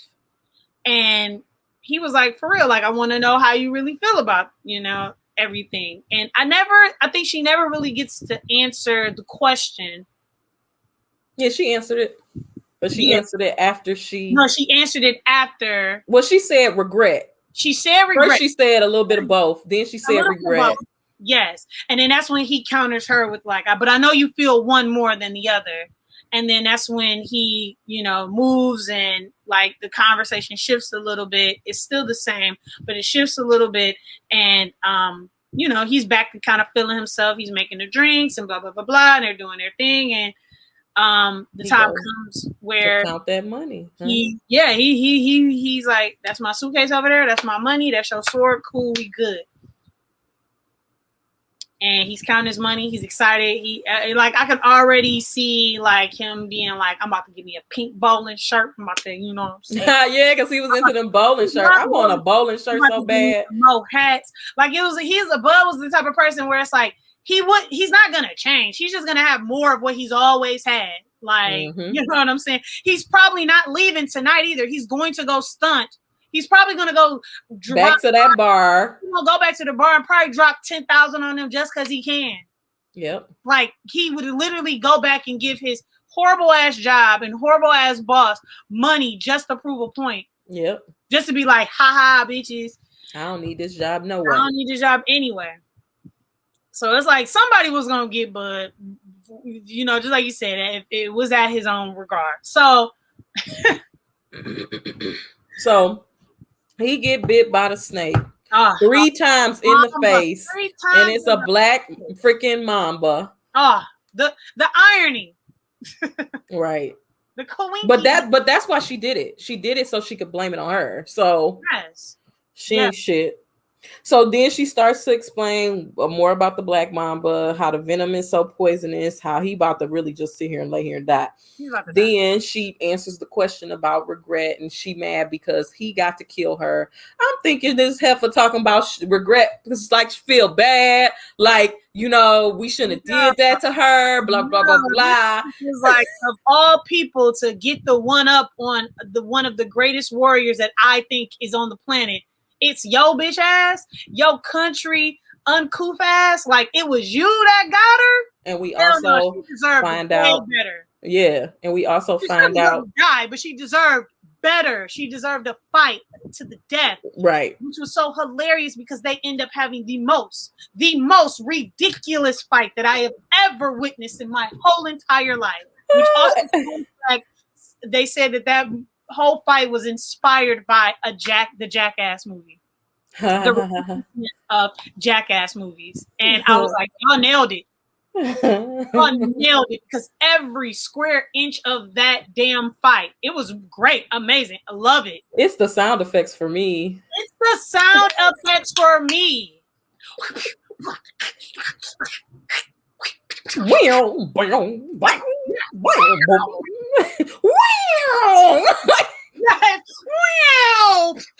First of all, the way the fight starts off. Oh, wait, but first. Oh, hold on. We also found out the bride's name. Yes, we finally find out because, Elle is in her bag. She done called Bill. Oh, my God. Bill, she killed your brother. She put a mamba in his camper. Oh, babe. Yeah, smoke some weed. I'm on my way. But let me know. Just let you know if you ever want to visit your baby girl. Just come here and look up Paula Schultz in Barstow, California. And that will be the last resting place of Beatrix Kiddo that we've been bleeping out. Not even in this film, they bleep out Beatrix Kiddo or Beatrice. And then they show this random scene of a kid in a classroom. The teacher calling attendance. Actual children, saying here, President, and a grown ass Beatrix. A grown ass Uma Thurman talking about here. So crazy. Okay, so the fight starts. Oh my God. She pick up this money. With 2 feet, just 2 feet, knocking her into the damn wall, and just total. Your dad swung off the roof like him. I mean, it's straight on like Power Ranger. It's kick. straight on, like a Power Ranger putty man kick. Those were my favorite parts of putties. Like, why y'all kick like that? Oh my God. What are your calves made of to be able to get up in the air and be perpendicular that way? Yeah, like how do you get so horizontal with a kick? So then they fight. They fighting, child. They fighting, child. Also, remember, Beatrice had no weapons. She's still barefoot. She ain't have on no shoes. And she's still barefoot, y'all. But they fighting. But they fighting. Whooping her ass with an antenna. She fucking just using common sense and throwing shit at her from Bud's what do you call it? The tobacco. The spit cup. The spit cup from the tobacco. And that's like the only thing they say to each other the whole actual fight before it gets to the nitty gritty of it all. The infamous scene, she says, gross. But then the next part, this shit was gone off her face. Yeah, like the editing was very weird in this movie. It was like remnants of it, but it wasn't like it's very editing as much as it should be. My favorite part though was when she was drowning her in the thing, and then she just I'm like made the water go out. Getting drowned in the toilet, you better flush. And she swept her hand away, but it was too late. There was a lot of crotch shots, which I thought was absolutely hilarious. Like in like close-ups of these crotch shots. Like ain't no balls there, bitch, but that shit hurts. Yeah. And then she took her and flung her into the wall and bust the wall open. Like, oh my God. It was so funny because it's like this weird slow motion moment of Elle like, oh, and then her sitting there like, oh, and then so throughout this fight, as ridiculous as it sounds, it's even crazier when you actually see it. Somehow they flung each other around, crotch shots, a bunch of crotch shots, and then drowning and like, and somehow Beatrice is now in Bud's room and she zeroes in on the Hanzo sword that Bud said that he had for $250 of all things. $250 of all. Anyways, so now they're both in the hallway. You know the long hallways, living room, hallway, bathroom, more hallway, back room. And they are staring each other down. They both have swords because Elle has Beatrice's sword and Beatrice has Bud's sword, Hanzo's swords. And it starts, and so Beatrice, it's like, okay, bitch, we've been fighting, but you know what? It's something I always wanted to ask you. How did you lose your eye? What did you say to Pai Mei for him to take your eye? Which is then we learn why Elle has the eye patch. You never knew, which right. Again, great story mechanism and storytelling from Quentin Tarantino and Uma, the way that they just like flash back to that. And it's because she called him a miserable old fool. Old miserable fool or miserable old fool? Whatever. One of the those. It's like the best sequence in monologue. It's not a full-on monologue, but it's just like the best like back and forth. Oh, I did write a part from that down because it made me laugh. Wait. So she was like, yeah, I called him a miserable old fool, and I poisoned that miserable old fool, and I told him anything a miserable old fool has to say is meaningless. Because that's right. This the part I wrote down. This the part I wrote down. We'll go with you. I'm gonna smile. That's right. I killed your master. No. She said, that's right. I killed your master. I killed your master. And now I'm gonna kill you too. With your own sword, no less. So you gonna finish the last part? No. Which is gonna be my sword in the immediate, which in the immediate future is gonna be my sword. She says, Beatrice says, bitch. You know, No. bitch, you don't have a future.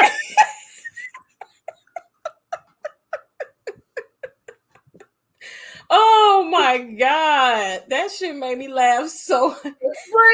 One thing I never had picked up on is after she says it's gonna be my sword, she like purses her lips like, what you gonna do, bitch? It's like, bitch, you don't have a future. And then it's like, da, da, da, da, da, da.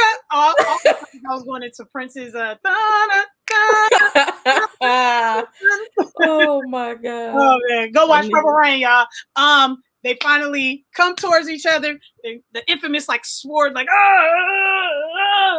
But I'm gonna be honest with you. If Beatrix didn't know all them secret tricks of the trade, she would have got her ass beat twice. If Beatrice didn't know the things that she knew, which is what makes me feel like it's her training that came into play. Well, he showed her things that a lot of them never learned because they never got. Because they never appreciated Pai Mei and the training that, like, the way that he saw something in her. That's why she was the Black Mamba. That's why Bill loved her, and that's why the rest of them hated her. Mm-hmm. You know what I'm saying? Like, yeah, she was the one and the two, baby. It's just as simple as that. She was the one and the two. You can't be mad. Like, true. Even had Bill at the end of the movie, like, damn, I may fuck with you like that. Yeah, like, yeah.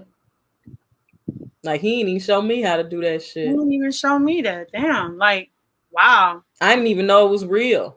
I didn't even know. Yeah, because when he was telling her at the fire, like before he sent her off to Pai Mei, it was almost like a myth. Yeah, a myth. Like a story that you tell. Yeah, and it's fun to dream, and it's fun to think of all the amazing things, right?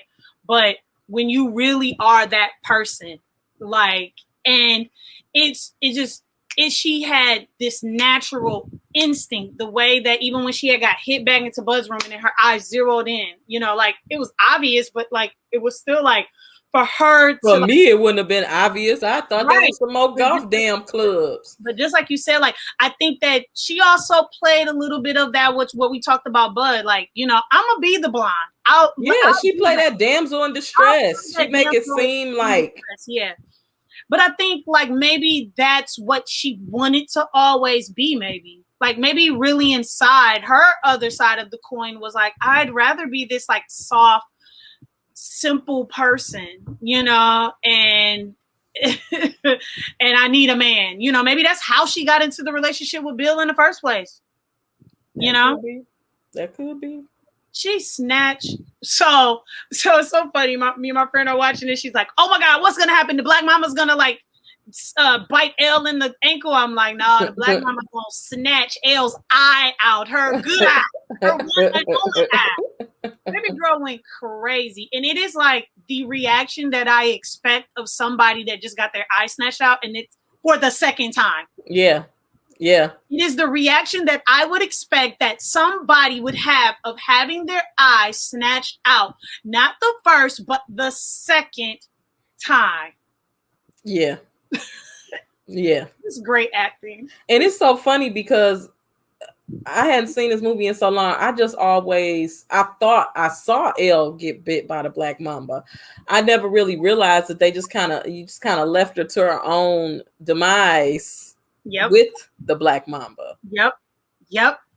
Oh, yes. Just so good. And just like the bad bitch she is, she just dip out. The Black Mamba just like hisses at her as Beatrice is leaving, but doesn't like attack, doesn't fuck with her because she knows. Like that snake, it's almost like the snake knows. Like that's real black mama right there. It's almost like the snake was watching the whole thing. Was like, I ain't about to fuck with that bitch. I'm good, bruh. I'm gonna hiss at her when she leave, but I ain't gonna mess with her. So then she go to find somebody who can find Bill. So she go to Esteban, and she meet Esteban. And Esteban is a character. Oh, a complete character. My favorite part is when she say, I thought you were in a truck. Oh, my pussy wagon died. The pussy died.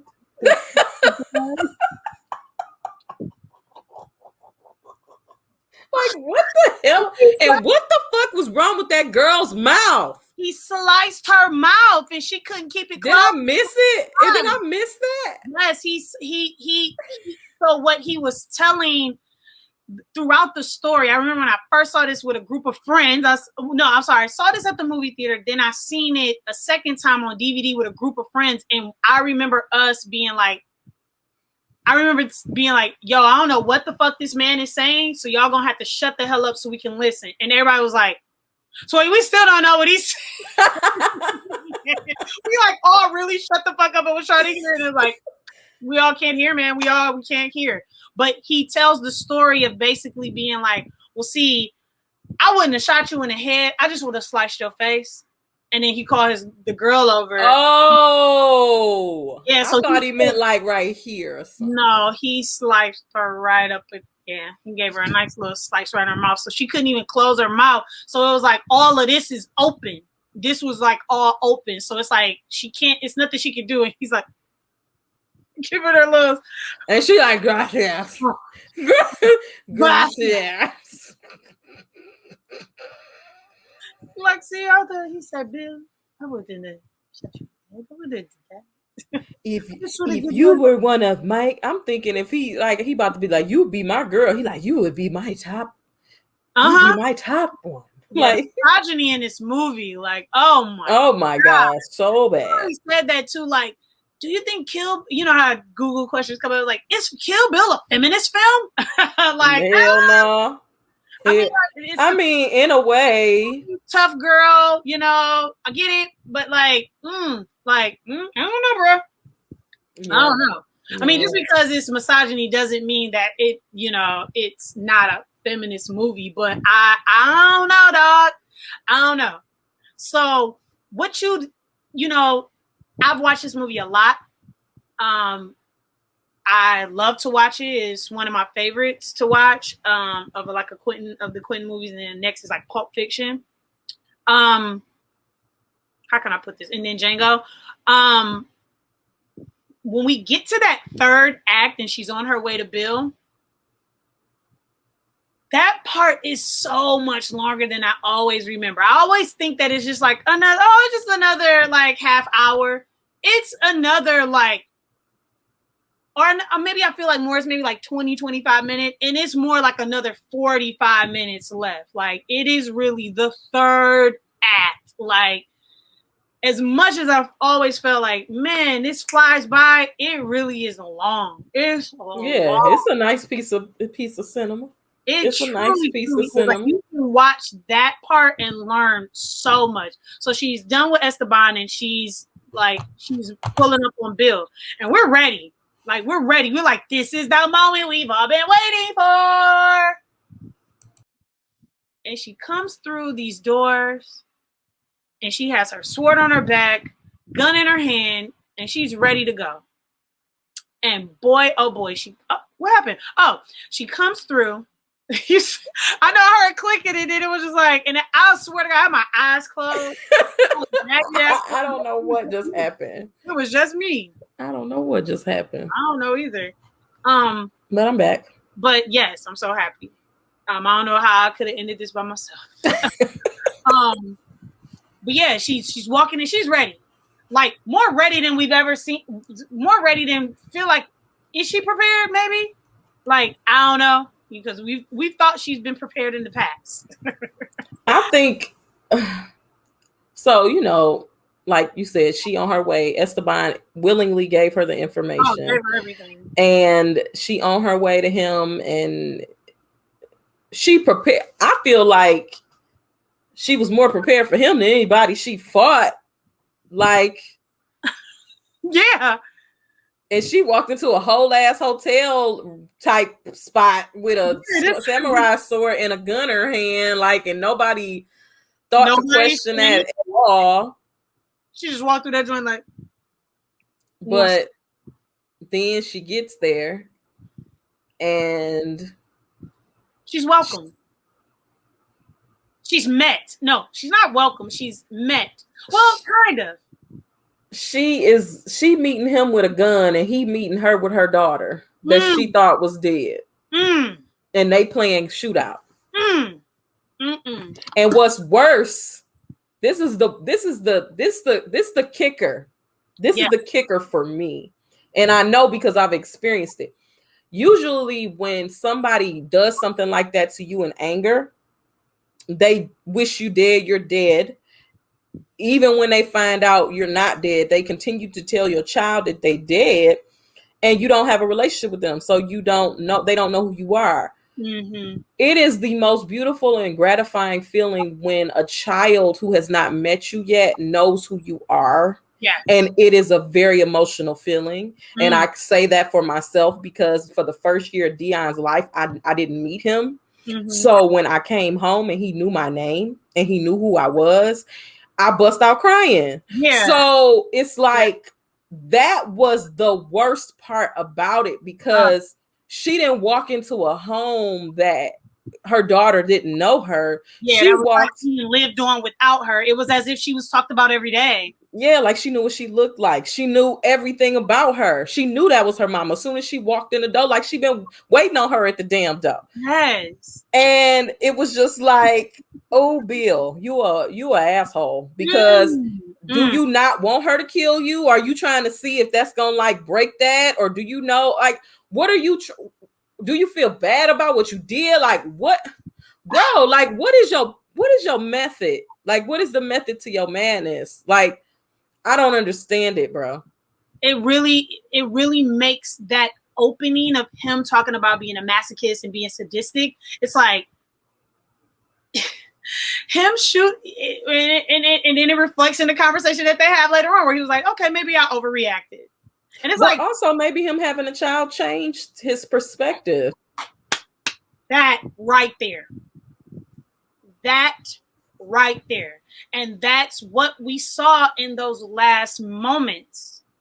You know what I'm saying? Like, I love like after they, you know, the greeting happened and she's like, "Mommy, I've been waiting for you." And, you know, we see the emotional moment that Beatrice has. Like, it's like, she's just been on this vengeance of revenge. You know, she's just been on this journey of revenge, like kill, kill, kill, kill, kill, kill, Bill, Bill, Bill, Bill, Bill, Bill. And she's met with her child that she had no idea that was still, I mean, like, no inkling. I'm telling y'all, like, I don't, even when I watch this movie over and over and over again, there is never she didn't know. If it's one thing she didn't know, she didn't know that. She did not know that. She did not know that. And so we see all this emotion they have this very like when exes get together and try to have that last little like hurrah, like not the hurrah, but like let's talk. Let's do what we should have did in the beginning. Let's do what we Let's have a conversation about what really went on for both of us in our relationship that caused us to but see that's and then you find out. First of all, I just want to mention this. There was another bad cut in the scene where, you know, they playing dead and shit. Yes. It's a bad cut there. She like spins and turns and she's to her side and then the next shot is her back to the front saying like, yes. Oh my God, I always thought it was something weird with that cut and it could never really nail it down and that's it. That's it. I could never really like, what happened? What just happened? Like, it's kind of like you blink and you'll miss it. Yeah. It'll happen and you're like, what's happening? And then. So basically, what you find out is Beatrix probably wasn't the best version of herself when she was with Bill because she was young. Yeah. She was young and she made a lot of bad decisions and she did a lot of impractical things, and she may have not been as honest and forthcoming with him, because he doesn't seem like he lies. He just seems like he doesn't tell you things that don't, you know how some people don't lie, they just don't say anything. He Yeah. seemed like he's that type of guy. Yeah. But what he feels truthful about, and what he feels like, the fact that he said, I never told her that you were dead because I believe that if somebody is alive, you shouldn't tell somebody that they're dead. Yeah. You know what I'm saying? So with that being said, you know, they sit down, they try to have a little conversation, they try to hash out their little issues, but you find out that, you know, he don't trust her. She don't trust him because of past misdeeds, you know. And what you really find out is she never talked to him from jump. She found out because I ain't forgot all about that pregnancy scene. I forgot. So easy to forget that pregnancy scene. And every time it pops in, and again, the humor, the absolute, like, oh yeah, that scene is funny as hell. That scene is congratulations. But like, even like the shotgun and like trying to like find. But I feel like that wasn't even like supposed to be like that. I just feel like it was super fucking dark in that room and she couldn't see, and they just left it like that because, you know, he good. He good for that. He good for that. I was like, Quinn. I was like, he didn't give her that direction. That's what happened. Yeah, that's just what happened. Give her that direction. That's what happened. And they laughed and they kept it. Because you can't direct nobody to do that. Like,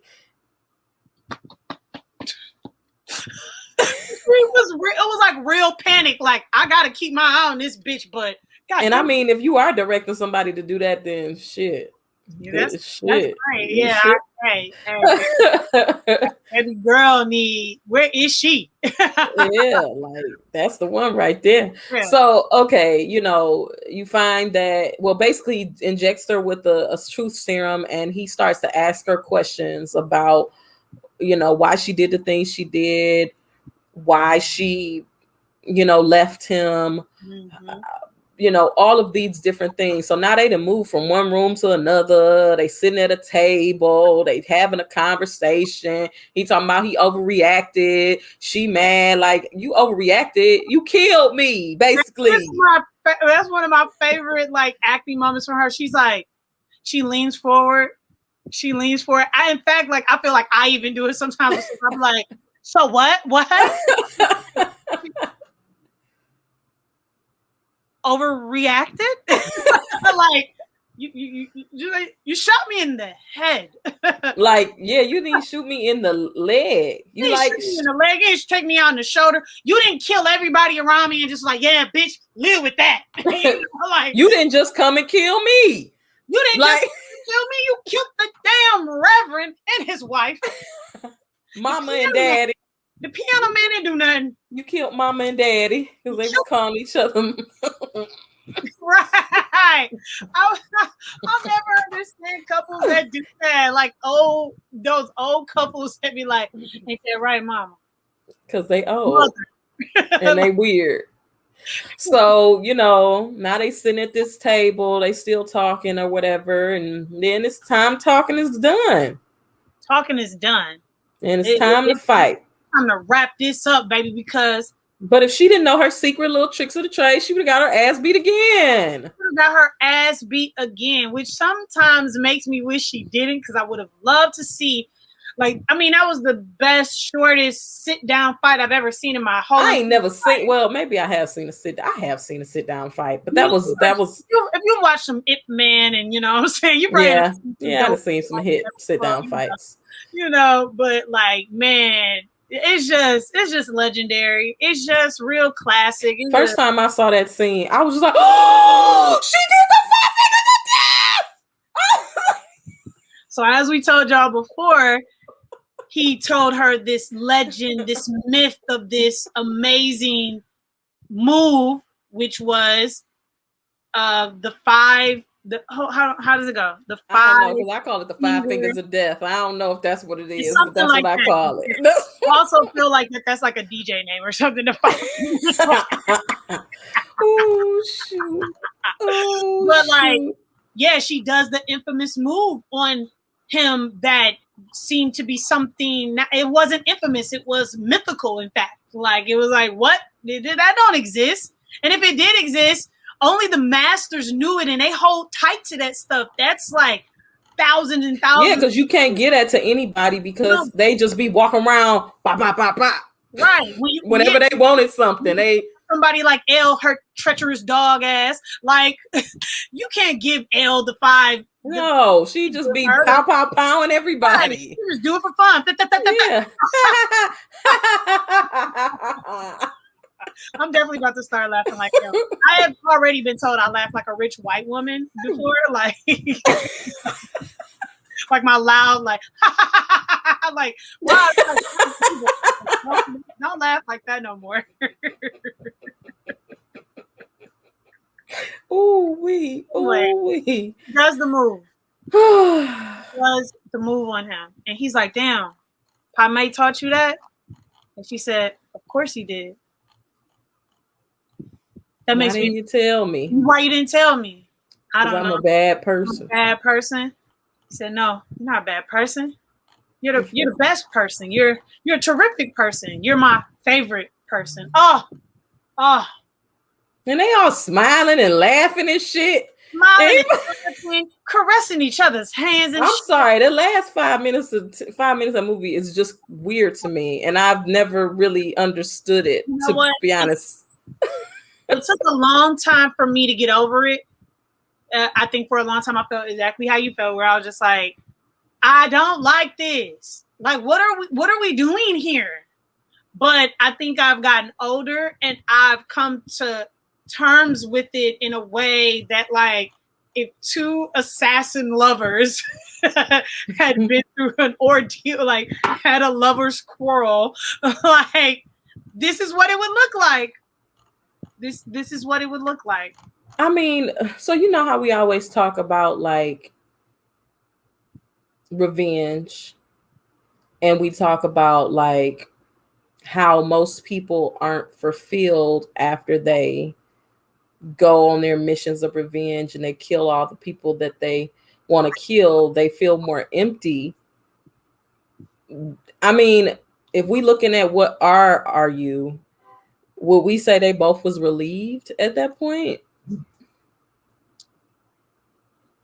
Yeah, because much like 2 exes coming together and finally having that conversation and being able to walk away and say, like, you know, what we did is what we did. And now that we've gotten that, like, real closure, I can go on with being like, I no longer have to hate you. I no longer have to wish death on you anymore. Like, I mean, but he's like literally dead. But yeah, that's what makes it different, because we're talking about assassins. We're talking about murder. We're talking about murder, death, kill. Like, we're talking about murder, death, killers. Like, so because of what they actually do and who they are, this was the only way. I don't think that they could have. No, they couldn't have sustained a life. She killed his brother. I mean, even if she killed everybody else she killed his brother. They would not have been able to stay in the house. They loved each other. They definitely did. That never died. The love never died. No, which is why they could sit there and have that conversation. Yeah. But they could have never, like, lived in the house together and raised their daughter together and been cordial, because they didn't trust each other. No. They would have always been looking behind each other's back, even if they walked away that day and you said, you can take BB, you can take her, and you can have your life. She'd always been like this. Always been like this. Always wondering, when is the day he gonna come back, because he tired and he want his kid back. And that's what I'm saying. They received their closure that day. That is why the next scene is her walking away with her child. But the scene after that is her crying on the hotel bathroom floor. But I never really realized there was a laugh until this time. Yeah. And who was she saying thank you to? Was she saying thank you to Bill because he kept her daughter and he gave her back to him? Because, you know, like, he could have just killed her as soon as she walked in the door. Like, or who was she thinking? I don't want to get religious, but yes, I do. Because I like to. I think she was thanking the Lord. thanking the man above. Like, thank you. Like, she was thanking some damn body. Was she thanking Pai Mei? I think she's only two people she could be thanking: the man above, or whoever she believed, and or Bill. Like, just showing her graciousness to like the fact that like at the end of the day, I really got this whole time I just wanted to kill. I just wanted to kill. But now I have something to live for. But now I actually have something to live for. Like, because you know, you left me for dead, and you killed my baby, just like she said. But I would have had BB. You know, I would have had my child. Like, she was serious when she told that girl. Like, I'm telling you, I am scared shitless because all I can think about is my baby now, and that's a feeling in a place that I have never been. And she said, that's one of my favorite lines too. Like, any other time you'd be 100% right. But today you're 100% wrong. I'm like, girl, you could have just said wrong. We know you mean 100%. Right. I love the way he has her repeat, just like the one line where she's like, it's only one. It's like watching an anime. It's like watching anime, because that's how they talk in animes. They have to be thorough. They have to, like, literally the anime I'm thinking about, Baki, whenever they're about to fight their enemy, they will literally tell them about their fighting style. They will go back in the past. They will show them hitting the wall and hitting the thing. And now I have become the best person who does this style of fighting. And now we can fight. You know what I'm saying? And they do this whole like talking sex. So that reminds me of monologues that she constantly did. Like, girl, we get it, but I love it. It is my absolute favorite part. Yeah, because that's actually my favorite part about like watching them fighting animes, is because you learn so much about like that fighting style or that person, that character. It's like you would think that would be like watching a cutscene on Family Guy, like, okay, y'all gonna keep doing this, but it's actually very good. The reason why people don't like it is because it's like the whole damn episode of Dragon Ball Z, this person was floating in the air over here talking, this person was over here floating. Nobody didn't fight for 5 episodes because they was telling you about their fighting style. So that's the only reason why like oh my god, I feel like for my short stint of watching Dragon Ball Z, there was a lot of floating in the air, like, damn nigga, talking from across, like, how can they even hear each other? How can like even hear each other? And full conversations. A question: why was Bill dressed like Han Solo?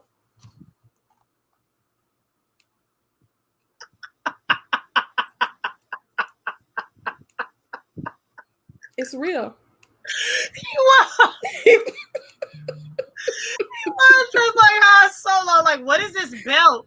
It reminds me of the new thing going around with I forget the actress's name right now, where she's a comedian and she's like ripping into like 2007, like, oh yeah layers and the belts and the dressing back in the day, and that was during that time. That was 04. That's all I can say. It was 04, baby.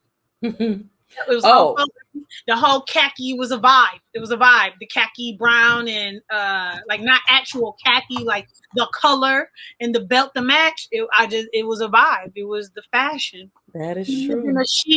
He lived in a chic Mexican Texan, like not Texan, but I forget what the word, like, but it's, you know, it's like that Arizona, like looking like sand, built like just like dusty, pale color. Like, it was just a vibe. I can't explain it. He looked like he lived in the damn bar that was on in Star Wars. That's what you're saying. He looked like he lived on Tatooine. That's what you're saying. That's what you're saying. Hey, look, they said between Kill Bill and Kill Bill Volume 2 that there are 35 movie references.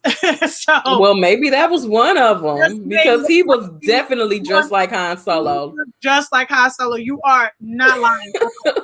Not lying at all. Man, I was like, damn, he is dressed just like Han Solo, and that is weird. But yeah, so that is Kill Bill Volume 2. Bill, y'all. Volume 2, number 2, the sequel that it is. Obviously, we are showing that, hey, we are avid watchers. I know I'm an avid watcher, avid, just straight up lover of both of the films, and especially Volume 2 for me. Man, yeah. Yeah, I mean, It's a movie that I recommend. It's a movie that I'll always watch, and I watch it for funsies. I believe that before it left, maybe one of because it was definitely like on Netflix or something. I definitely had seen this movie not too long ago. The other day I said I've seen it 2 months ago, but I believe that I've seen it before that. I may have seen it longer than 2 months ago. I hadn't watched it in a while, but Yeah. it's still the shit. Yeah. So we said a lot of quotes today, so I mean, I think you guys should be satisfied with. To be perfectly honest, like I feel like giving you a quote right now would not even. I can't even think of a quote to say. I mean, we've said a lot of quotes. You said so many. I mean, you bitch.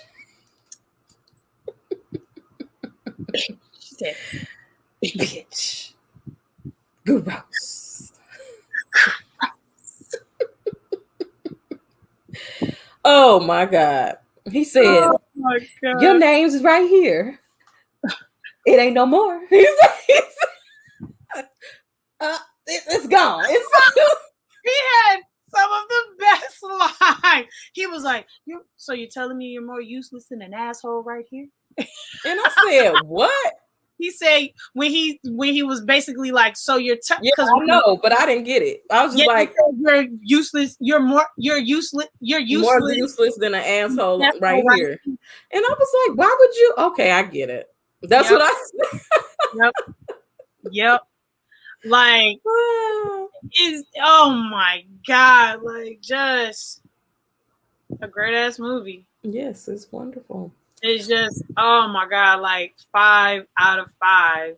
Like if I were to give it a very realistic, maybe it'd be more like a 4.7 or 4.6, and I take those little points away for like, some of the editing issues, those editing continuity issues they had. Like, God damn it! But the quotes, the story sequence, the way it ended, hearing all the amazing fun facts, like hearing that Uma and Quentin came up with this story on the set of Pulp Fiction. You know what I'm saying? It took him 10 years to finish the script, and then she was pregnant at the end of it.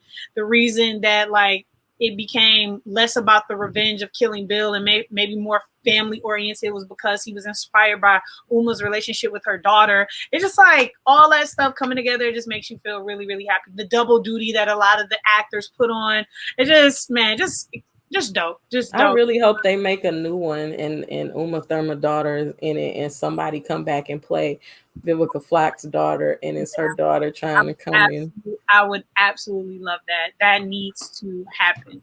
So please, movie gods, if you hear us, please. Yeah, because Maya Hawke looked just like her mama when she was that age. Dude. Just like her. Dude. I saw a picture the other day. I was like, holy crap. She looked just like her dang old mama. I've seen her in a long time, but yeah, let me go look her up real quick. Like, she looked just like her mama when she was younger. Wow. I'm only seeing like a little thing of it, and I'm like, yeah. Oh my God. Oh yeah, she's the girl from freaking Stranger Things. Duh. Yep. And she was in the first episode, Fear Street movie. Fear Street, yes. I tried to start it, got on the phone, never finished it, but I'm gonna definitely watch that. I already love like the little bit that I've already seen. Yeah, y'all. So what we have a whole ass list of movies. I don't know what we're gonna watch next week. And so let me pull up the list real quick. Or should we just like tell the people on the gram? Catch us on the gram. We'll have the schedule for y'all.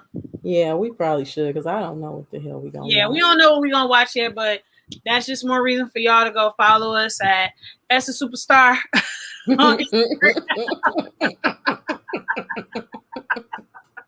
Yes, well, you can follow me at S the Superstar And follow me at Chevy Superstar on wait, I gotta do this way. uh You can follow on Twitch. right. Oh yeah, on Twitch, And yes, and My what? That's it. myself.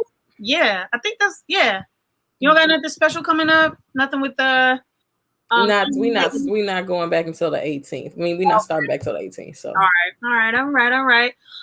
Yeah, you can catch me at Latoya Coast on IG. Also Point of View Finder on IG. Looking for new photographers to link up with to do the 30 disposable, what is it, 30-minute disposable camera challenge with that I did with Siobhan. So y'all should check that I did with Siobhan. So y'all should check out. And yeah, per usual, just like out here trying to make the dreams happen. Books we should have read, Misfit Academics. Hit us up. Get your 10 pages a day, everybody. Drink your waters, eat your veggies, eat your fruits, and wash your face and brush your teeth in the morning and at night if you can. Like if you can squeeze that in, try to do that as well, especially at night. Especially at night. yes, we have a hygienist in the house now. Hey.